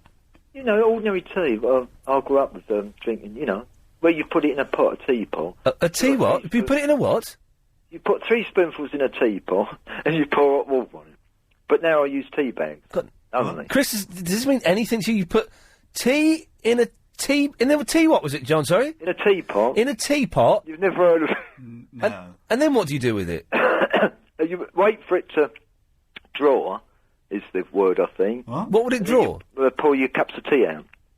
You wait for it to... A teapot? Are you taking the mickey out of me? You've never heard of a teapot? No, I've never heard of a teapot. What is a teapot? God almighty. Can I just ask you the question? No, I want you to describe to me this teapot thing you're talking about. A teapot? Right. You've got a pot, a round pot, with a lid on the top, where you put your tea in and your hot water. You're pulling my leg, aren't you? Right, and you've got a spout at one end and a handle at the other. That's a teapot. My definition of a teapot. Which I threw away years ago, and I just put a tea bag in the cup now, pour hot water on it. I don't know if this fella is winding me up. I'll get round to asking you, Mark. If anyone knows what this fella's talking about, 0870 9090 973. Is he making like some drug reference with this pot thing? I don't know what this is all about. But can I ask you that question? Ask me the question then, teapot. Is there someone out there who can tell me this? I can't find it on the internet. Is there a longer wave than the wavelength than the radio wave? That's sort of what I know, and somebody might know. Is there what? A longer wave than the radio wave. Being a radio man ought to know this. No, all I do is I just come in, the lights are on, and I speak. X-rays are really short ones, aren't they? Yep. Gamma rays, all that, and you go right... You don't want to mess with gamma rays, you know what happens, don't you? Yeah, you get, I think you're dead, aren't you, with a gamma No, ray? if you're lucky you're dead, otherwise you get hulked up, isn't it? Anyway, you go through light waves, and then you go to very long waves, I think it's... I don't know. If it becomes too long, it becomes a stick, doesn't it? Well, that's what I'd like to know. Is there any... a radio wave supposed to be the longest wavelength, or wave, whatever you call it, electromagnetic wave, and I'm just wondering what happens after that, when you've got... Because they're about half a mile long, a radio wave is apparently. Shut up, is it? A radio wave is half a mile long? I think so. Shut up. Yeah, well, that's the truth. Right. You heard it here first. Now, is there anything... half a mile... So, the signal from me speaking to someone's FM radio... It's half a mile long. It's a wavelength. Get lost. You measure. Yeah, and then. Tell me, then, John, you're going to put some tea leaves into a teapot. You don't believe it. put hot water on it. Then wait for it to draw. Yeah. And then you pour it and have a cup of tea. You're pulling my leg. Well, just ask anybody out there, is there a longer wave than the radio wave? Okay. All right, Potty John. Night. Thanks for everything. Bye-bye. What's a fruitcake? 0870 90 90973. The blog has been sent in. Should we read the blog out? This is tonight's blog. If you want to see this in printing and read it with your own voice, then go to lbc.co.uk. It's by MD. Tonight's blog. Christopher Biggins is talking on Solent TV now, and also is the reason Wacko Jacko wears a single glove is so he can remember what side of the road he drives on. You missed that bit of the conversation, Chris. That's not the reason. No, but you missed why that would make sense. Oh, yeah. Yeah. What are they listening to downstairs, then? I think we've got Jazz FM on. Oh, really? Hello. Hello, Ali. Alright, Ian. First time calling, mate. Hello, mate. You're right. You know John, he was talking about loose tea. Loose tea? Yeah, loose. L-O-O-S-E. Loose tea? Yeah, he was talking about loose tea. Loose tea? Yeah. Is that like Loose Women? Oh, no. I used to watch that programme, Loose Women, because I thought they were... No. Anyway, yes, Ali. I just phoned in. I just phoned up. I'm a bit nervous. I had noticed. I'm shaking, man. You're what? I'm shaking. You're shaken? Yeah, shaking. But why are you shaking? Well, no, I say that. I'm gonna answer that, because when I phone up phone-ins... Yeah. I always get shaking.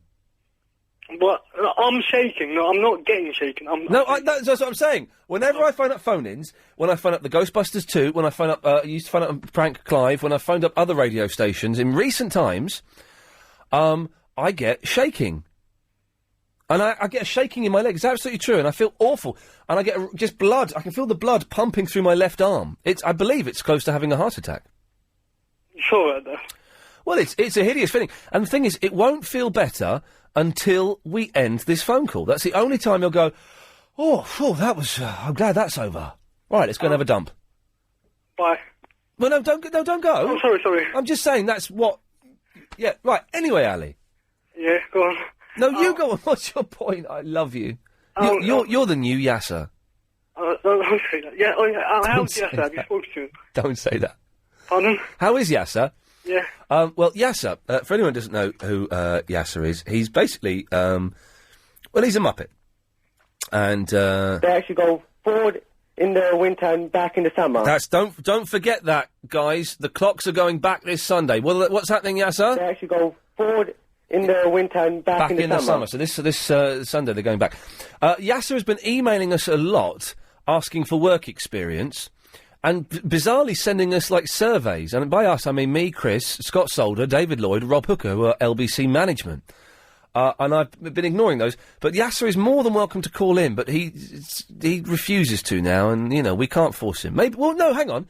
Chris, tomorrow, can we force Yasser to call up by you calling him up and bullying him a little bit? Of course. Good lad. We'll force him on the air tomorrow.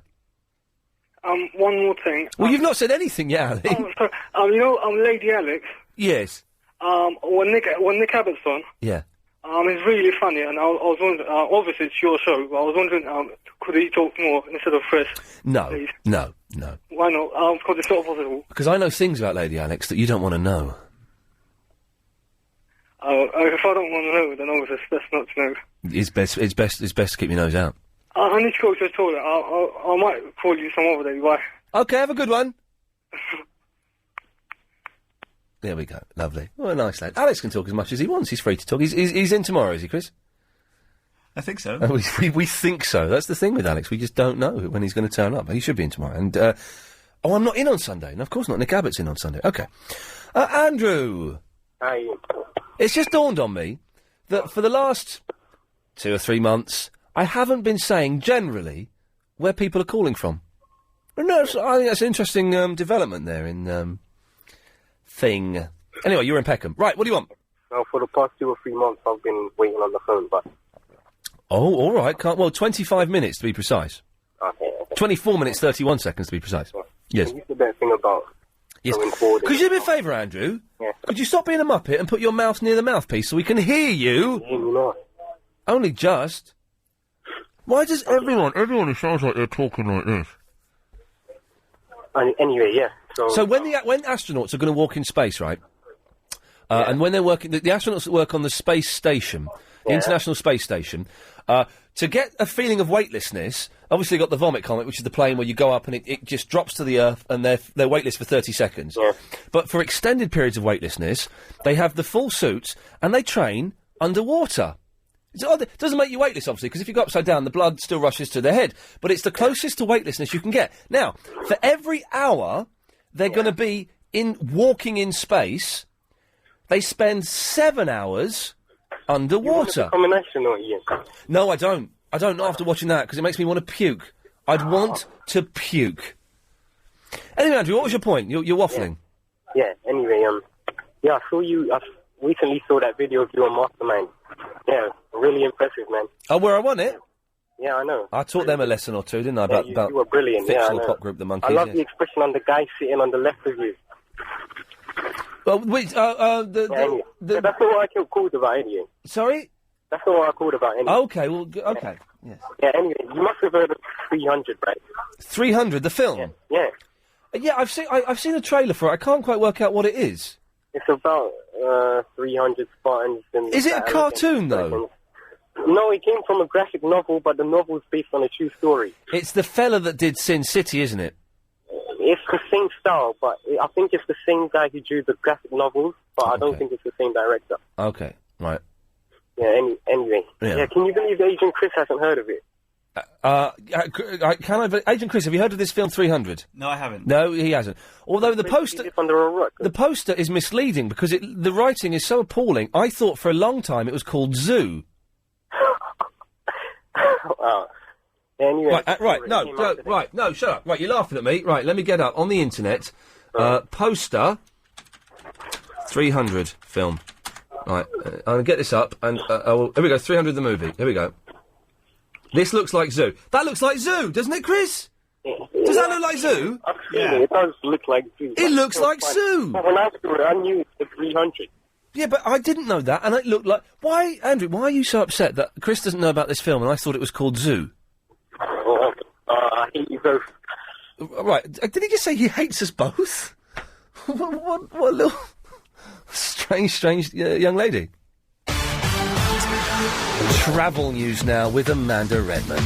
We're looking much better now around the West End. Good evening.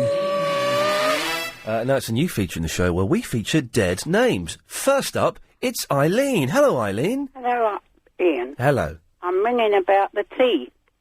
Oh, yes? I always make tea in a teapot. Oh. I wouldn't have a tea bag if you gave me one. It's one of these... Because it's rubbish. If you had proper tea with tea leaves and that, you'd never drink another tea bag. Have we got a jingle for that, Chris? It's beautiful. I put it in your folder. Okay. But what... I don't understand what... So, these tea leaves... And you put a couple of spoons of tea in the pot. You heat it first, and then you let it draw, and you pour it out with your milk and sugar. What's this teapot thing, though? Is that not a drugs reference? Of course it isn't. That's how tea was made years ago. Do you not get... This tea bag has only been a thing in the last 30, 40 years. Before that, everybody had tea in a tea only in the last 40 years, well. But I've never... How come I've never heard of a teapot? Did your mother ever make tea in a teapot? People put tea bags in teapots now. I don't know what... Are you... Is it... Irene? Eileen. I-L-E. No, Eileen, I've got Irene here. Ian, you're on a wind-up. Stop, oldies. You are on a wind-up. He is not. You know, that poor man, I felt so sorry for him. And what they used to do years ago, any tea leaves that were left in the bottom of the cup, you had anyone who could read the tea leaves, they used to throw them round the cup. What? And they'd read your fortune. You are having a laugh. You're now saying... No, that is fact. So you're now saying that as well as... And put it upside down in the saucer. So you're saying that as well as tea, like being loose and not being in a bag, you would put it in this thing called... You would put this in a thing called a teapot, and what? It's got like a spout and a handle or something, is it? Yeah, like you see on a lot of the television soap. And then you'd what, on a strainer, was it? Yeah, when you pour it out, you put it through a strainer. Unbelievable. Catch the tea leaves. Unbelievable.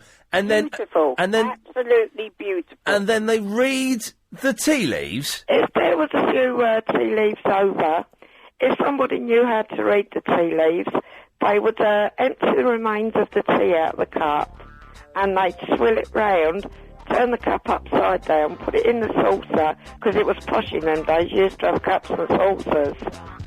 And they'd lift the cup up, and then they'd have all the tea leaves in the bottom, and they'd be able to read it.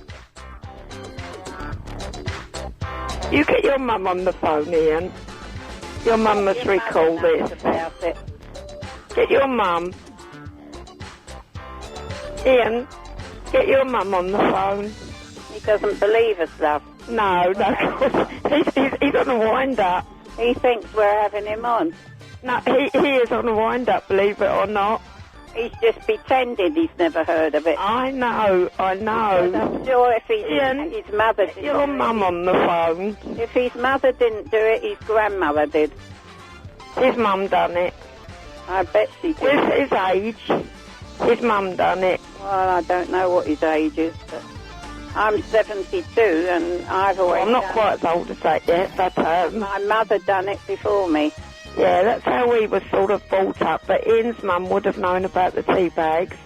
And I would never buy a tea. I used to work for tea brokers years ago. Yeah. And we always got £2 of tea every week. But there definitely was a different texture about it. Well, we used to get the best tea of the lot were Kenya tea. Yeah, because I don't know if you know, there's tea bags now. You get like a lot of because they just sweep up the dust and the rubbish, don't they? Yeah, if you at the end of the tea caddy, make a fortune out of it. You take the last sort of 2 or 3 tea bags out, and there's like a powder. That's right. And that's not normal. No, and some people give you a cup of tea and that powder's floating all on top of the tea. Yeah, that's right. That's right. Well, Ian's left us, so... Yeah, perhaps he's going to phone his mum. I doubt it. Ian, come on, get your mum involved in this. No, he just wants you and I to talk. He can't be bothered with that. I know. It's a bit rude, isn't it? Never mind. I'm sure his mother taught him more manners than that. No, he's a laugh. Okay, I'm not holding on It's any his longer. fault. All right then, my love. Anyway, lovely to speak to you. And you. No, bye. Bye. Hello? Hello? Hi, who is this? Who's this? Harry. Kay? Good evening. Happy Northern New Year to you all. Sorry? I don't know. Who are you? I'm Irene. What's your name? Harry. Irene? Harry. Oh, you're Harry? Yeah. How old are you, Harry? I'm 11. You're 11. And what are you phoning up about? Well, I was wondering, like, do you get annoyed, like, with, health and safety, and everyone's saying that you can't do this because you might get hurt or something? Or it gets, because I get really annoyed about it. I know, it gets a bit stupid. Now, you know the red noses that we've just had? Yeah? Well, they said some places weren't allowed to wear the red noses because they were a fire hazard. So then they done a demonstration on LBC the other morning. It was live. And they had a fire officer standing by. And they were all laughing about it. And they done this experiment with a lighter and they held it to the red nose. And the theory was it was just going to go into flame. But first of all, it went like a brownish colour. And then it sort of went a yellowy colour. But it done absolutely nothing.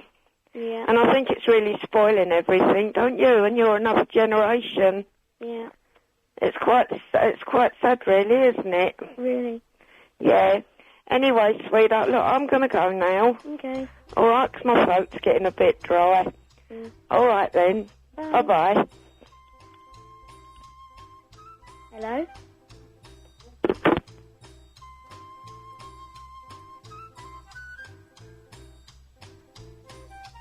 Naughty little boy. Hello? Ian's been a naughty little boy. He knows all about teapots.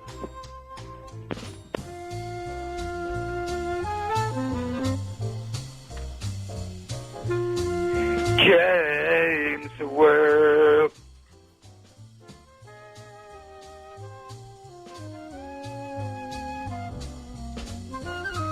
Hello? Hello? Who is this? Hello? Hello? Hi. Hi, who is it? It's Philly. Who are you? Harry? Hello? Hello? Who are you? Harry. What are you doing, Harry? Well, I'm phoning up Ian. Pardon? Hello? Hi. Hi. Welcome to LBC. Thank you. What are you up to today? Well, I went bowling. Did you? I went bowling last night. Did you? Was it good? Absolutely amazing. I'm rubbish. I don't have a straight arm, so I can't bowl properly. Yeah, I came second in my bowling round. Pardon? I came second in my bowling round. You came second? Yeah. Well, that's pretty good. I was out on, were you out for a mate's birthday? No, just What? Pardon? What did you say? Just I knew you very well.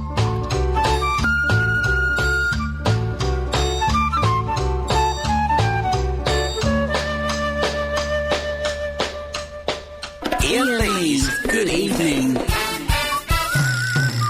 Really hungry, I haven't got any food in. Anyway, it's irrelevant to you, isn't it? Only 30 minutes left of this. Is that Richard Blackwood? What? I beg your pardon, young man. Oh, it's Richard in Oakwood. Yes. We'll come back to him in a bit. He may put the phone down during the news, you never know. 0870 9090 973 is the phone number if you want to take part. Last 30 minutes of the show. What have we spoken about tonight? I don't really remember. We talked about Solent TV. We've talked about cargo ships. And astronauts' gloves. Oh, and Dragon's Den a little bit, but not too much. If you want to take part, give us a call. We'll speak to you after the news, innit? 1, 2, 3, he's out! Who's blown off in here? Sorry, he did it, he kept doing it on my hand. Sorry. Thinking that would deter me.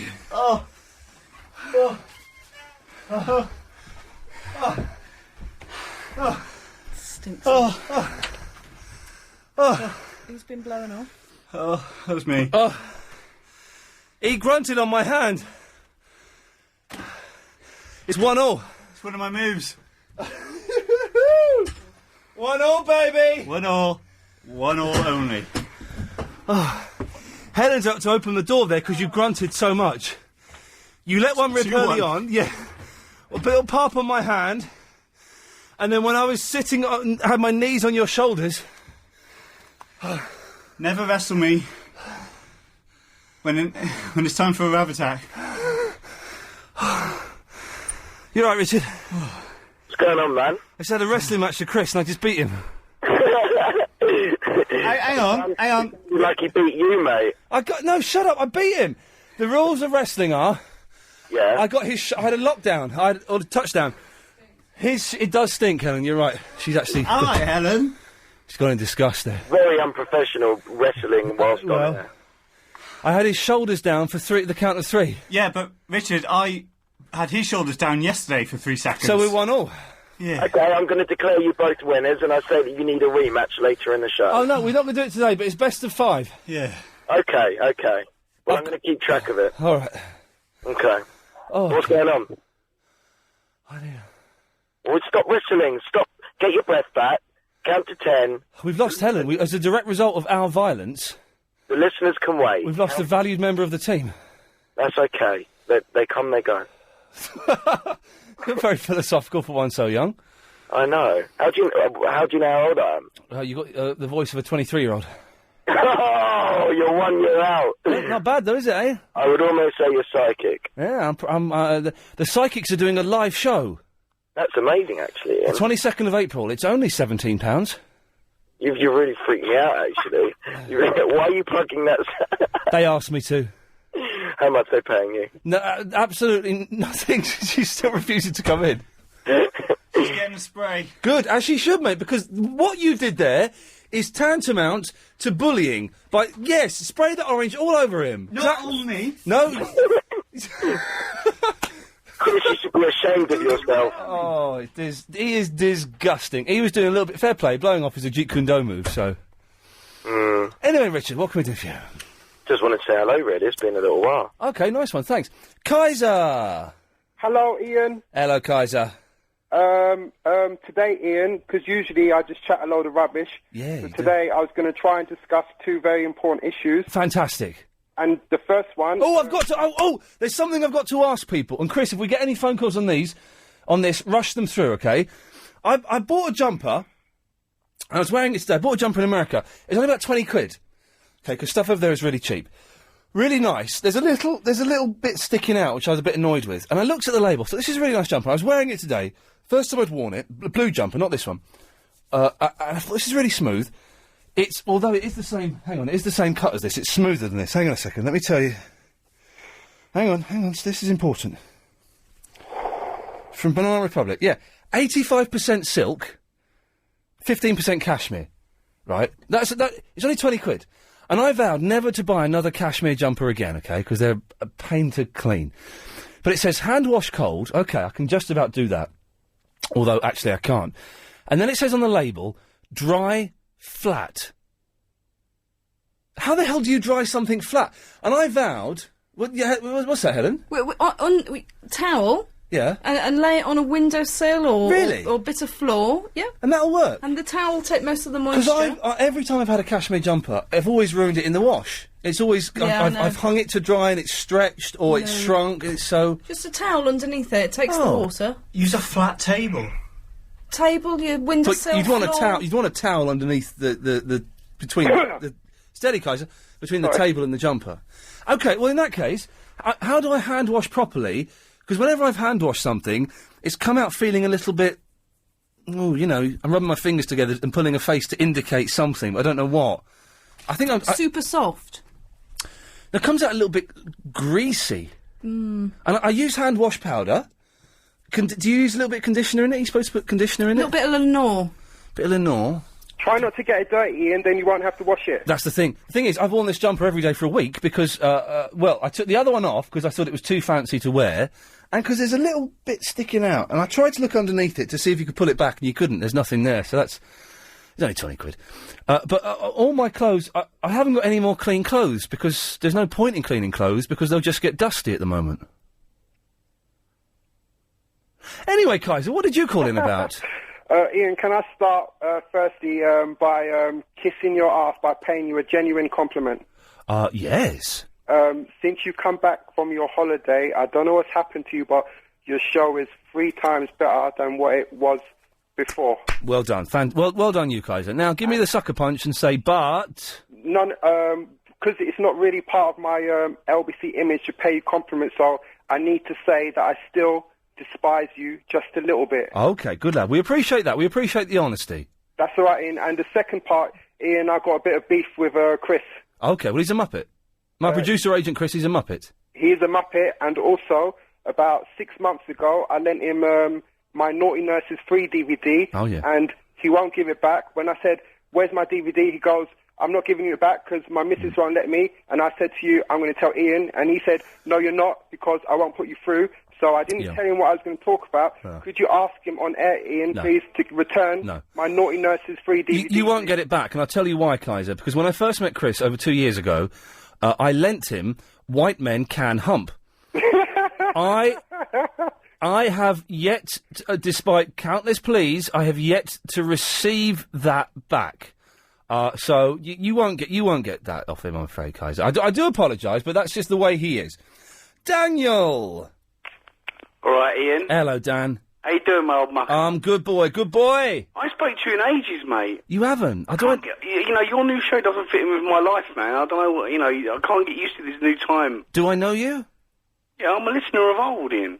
I used to call you E. Oh, you're that Muppet. Okay, yes. Well, but you can still listen to John Gaunt, though, can't you? Oh, yeah, but I mean, he's obviously Premiership. You fear John Gaunt? Oh, not for much longer, if what I hear is true.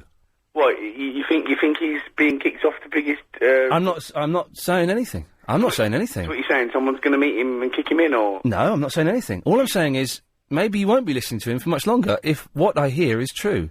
So, I mean, if John Gaunt feels threatened, that's a threat. If he feels threatened, it's a threat, yes. So, what are you saying? I'm not saying anything. I didn't actually say anything. I just said, I've heard something. What? Nothing. We hate that, when someone says, I've heard something, and you go, what? And they go... I hate it. I hate doing it, but unfortunately I have to do it. Yeah, why? Why can't you just divulge? Who cares? He's nothing to do with you. No, you're right. But because I'm a nice man, I don't like, don't be rude to an old fool like that. How's the show been going, E? It's all right. The last two have been really good, but up until then it's been a bit cack. Where'd you go on your holidays, mate? I've missed out. I didn't go anywhere. I was working. Oh, well, what are you up to now? What's going on? Celebrity Big Brother again, or...? I did a thing for Sky, a programme for Sky that's going to get shown next month. I'll tell you what, mate, every time I hear you doing the old voiceovers, a little part of me inside, every time I recognise the voice, I think, yeah, I was there first. Great stuff, you know what I mean? When were you there first? Well, I just thought I was listening to him when he was a no mark, and now he's getting loads of work. Well, hang on a minute. So, were you there during the 11 o'clock show, were you? Yeah, I was part of the production team. I'm Danny, remember? Were you there when I was Ian McCartney in Black Thunder at Milton Keynes?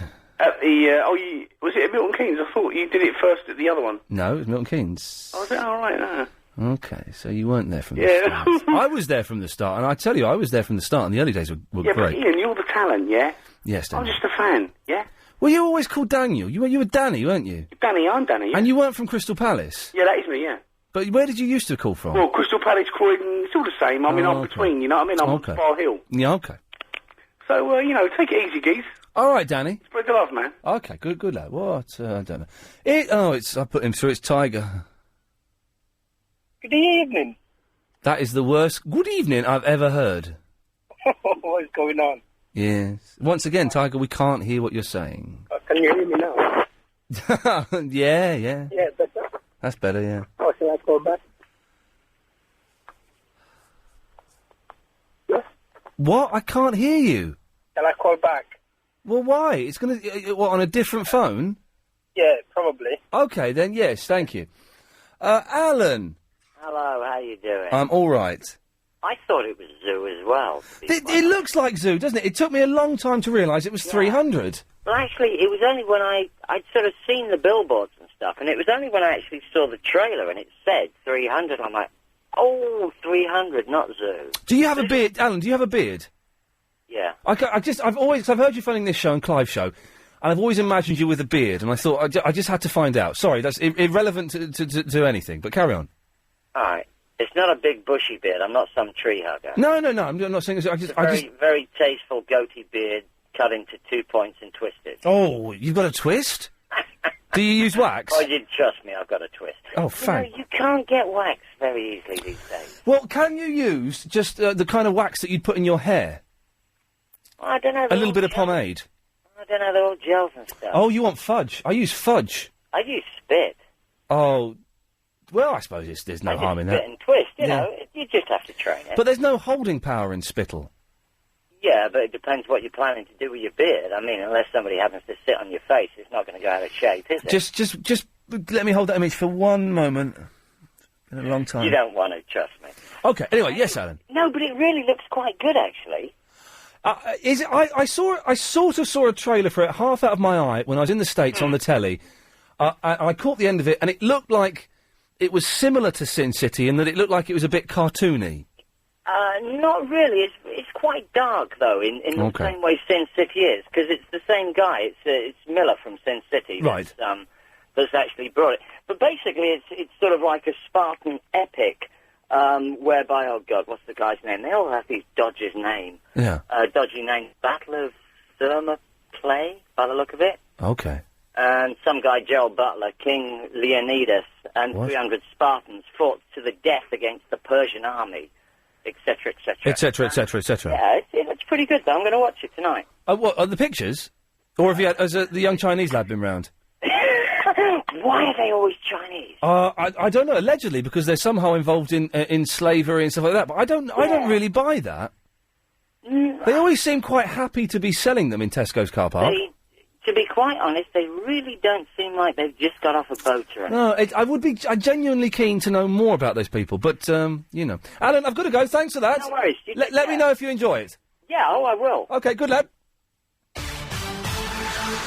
It's the travel news now with Amanda Redman. Well, problems on the trains at the moment. Good evening. Oh, look at that. It's 13 minutes to 10. Clive Ball's on at 10. Fantastic. Adrian Allen is on at 1. Fantastic stuff. And it's nearly the weekend. It doesn't get much better than that, really, does it? Jamal. Hi there, Ian. How's it going? It's going really well. Now, I've just realised that we're nearly at the weekend. Yeah, exactly. Exactly, my friend. Tomorrow we can start tomorrow, actually. We can start some love, actually. No, it starts tomorrow. Yeah, but I know, but in work. It starts for you tomorrow, does it? Yeah, it does. Jammy so-and-so. Well done, you. Cheers. But fair play, I'm not really working tomorrow. I'm watching an episode of Lost and then talking about it for an hour, and then doing this. It's not really, digging holes or building walls, is it? Is it Series 3 of Lost? Series 3, it's Sunday night's episode. I'm seeing it tomorrow. All right. How comes? Because I do a podcast for Sky. Oh, yeah, of course. And so we watch it on a Friday and record it on a Sunday. Record it on a Friday. Oh, can you hook me up? With what? With the episode. Well, it'll be on telly on Sunday. You just have to wait, innit? Yeah, but I'd have to wait for a whole 2 days. You will have to wait for a whole 2 days. Oh, come on in. I thought us two were like, What? chums in it. Have we ever spoken before? Yeah, loads of times. I don't remember. No, I can't hook you up with a hooky version of Lost. Now, what do you want? Oh, yeah, well, yeah. Yeah. Quite a few points, actually. Okay. First, the Chinese people send DVDs. Yeah. Have you ever bought a DVD from them? Yes, I have. Have you? Yeah. Aren't you endorsing illegal activities? Well, no, I'm not endorsing illegal activities, but yes, I'm admitting I have taken part in illegal activities, and there are arguments for and against the activity, but I'm not saying, yes, it's an illegal activity, and I have done it in the past. Okay, fair enough. But I'm not encouraging people to do it, I'm not saying it's right, but I'm being honest, and I think you have to respect that, don't you, Jamal? Yeah, exactly. Yeah. I've done so too, actually, so Okay. it's pretty fair. Okay, and my second point is, yes, rumour has it you've got a new girlfriend. Okay, what's your next point? Is she fit? All right, what's your next point? That is my point. Well, in that case, I'm going to have to cut you off. Why? Because you're a muppet. It's John. Good afternoon. Merry Christmas to you, madam. I reckon that ship, 9 feet per gallon. Yeah. That works out at 2 feet per litre. This is the Queen Mary, was it, or something? QE2? Yeah, the whatever. Yeah. 2 feet per litre. Yeah. Which makes 1 mile for every 2,600 litres. Right.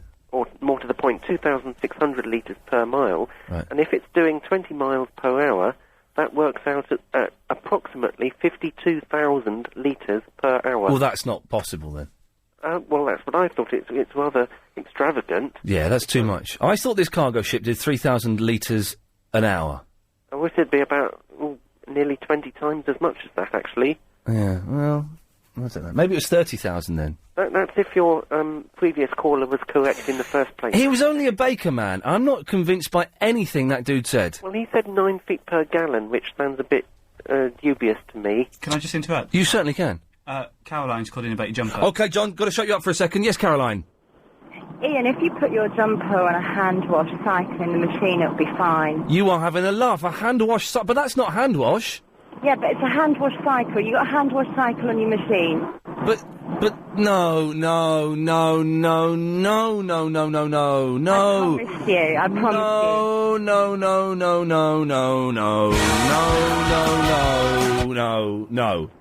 No. Okay. But thank you. I've done that before, and it's a terrible mistake. Oh, it comes out just a quarter of an inch smaller. No. Well, it's your choice, but hand wash is fine. Not a Good, thanks. Okay, thanks, Caroline. Sorry for that, John. It turns out she was talking rubbish. Yeah. Earlier on during Triple M, Yes. I wasn't able to get through because the whole half hour was cluttered up with boring people who had long conversations. Yeah, they did, didn't they, this time? About nothing much. So, can I say now what I was planning to say earlier? Do you want me to do as though we're doing Triple M? Line 10, you're on the wireless. Molecule, lozenge, osmosis. Brilliant, thanks, John. Globule. Yeah, okay, well, you snuck that one in under the radar there. Francis! Oh, yeah, hey. Oh, has Chicken and Chips Boy called in to tell us who's going to be his, chum? No, he's not, okay. Yes, Francis? Oh, yeah, I was calling in about that, wave thing. What the wave? guy was talking about radio waves. Oh, radio waves are half a mile long? Well, I don't know about that, but the order it goes in is radio waves, microwaves. And are these getting, are these getting smaller or bigger? According to my, physics book, it's decreasing wavelength. Decreasing wavelength, okay, here we go. Yeah, so radio, microwave, infrared, visible, ultraviolet, X-rays, and gamma rays. Did you say invisible? Huh? Visible. Visible rays? Yeah, so just like light. Oh, okay. But so, what? Yeah, so if you see colours, it's light. Francis, I don't see colour. What? But there's nothing bigger than radio waves. Well, it's one end of the spectrum, yeah. Okay, so the radio waves are the biggest? Yeah. Okay. Thanks for that, Francis. Okay, cool. There we go, lovely. I was terrible at physics, and I wish I was good at it, because it should be interesting, but I didn't.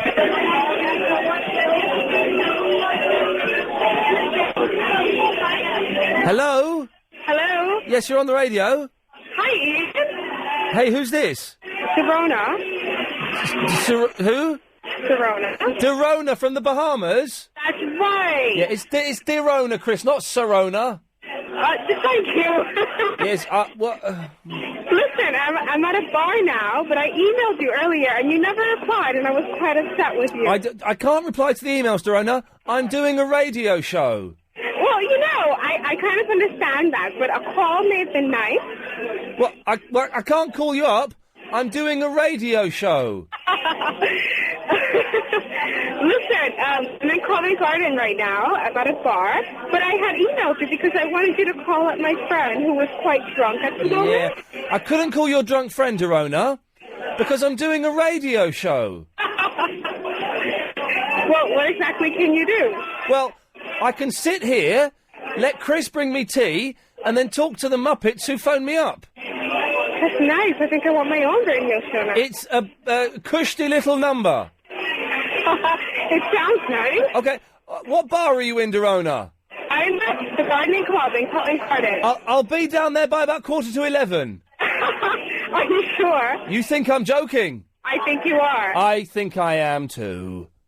Iain Lee's Good Evening. Well. Coming to the archives, getting ready. No sign of Bob. Bob's not in tonight, so I'm guessing he's still poorly. Malcolm. Hello. Hello, Malcolm. Hello. I just switched on the radio. I heard you talking about the film 300. Oh, yeah. Went and saw it this morning. Any good? This morning? Yes. It's good seeing films. Did you go to the pictures? Yes. Isn't it good seeing films at the pictures in the morning, and you come out and it's lunchtime and it's light and everyone's going about their business, and you've been watching a movie? Yeah, and the cinema's empty as well. It's good. I should do that. I haven't done that for a while. I should do that more often. Was 300 any good? Brilliant. Really? Yeah, absolutely fantastic. Why? It's just got a great action film. It's, I don't know, the image and everything, like Sin City. Yeah. But with a bit more colour.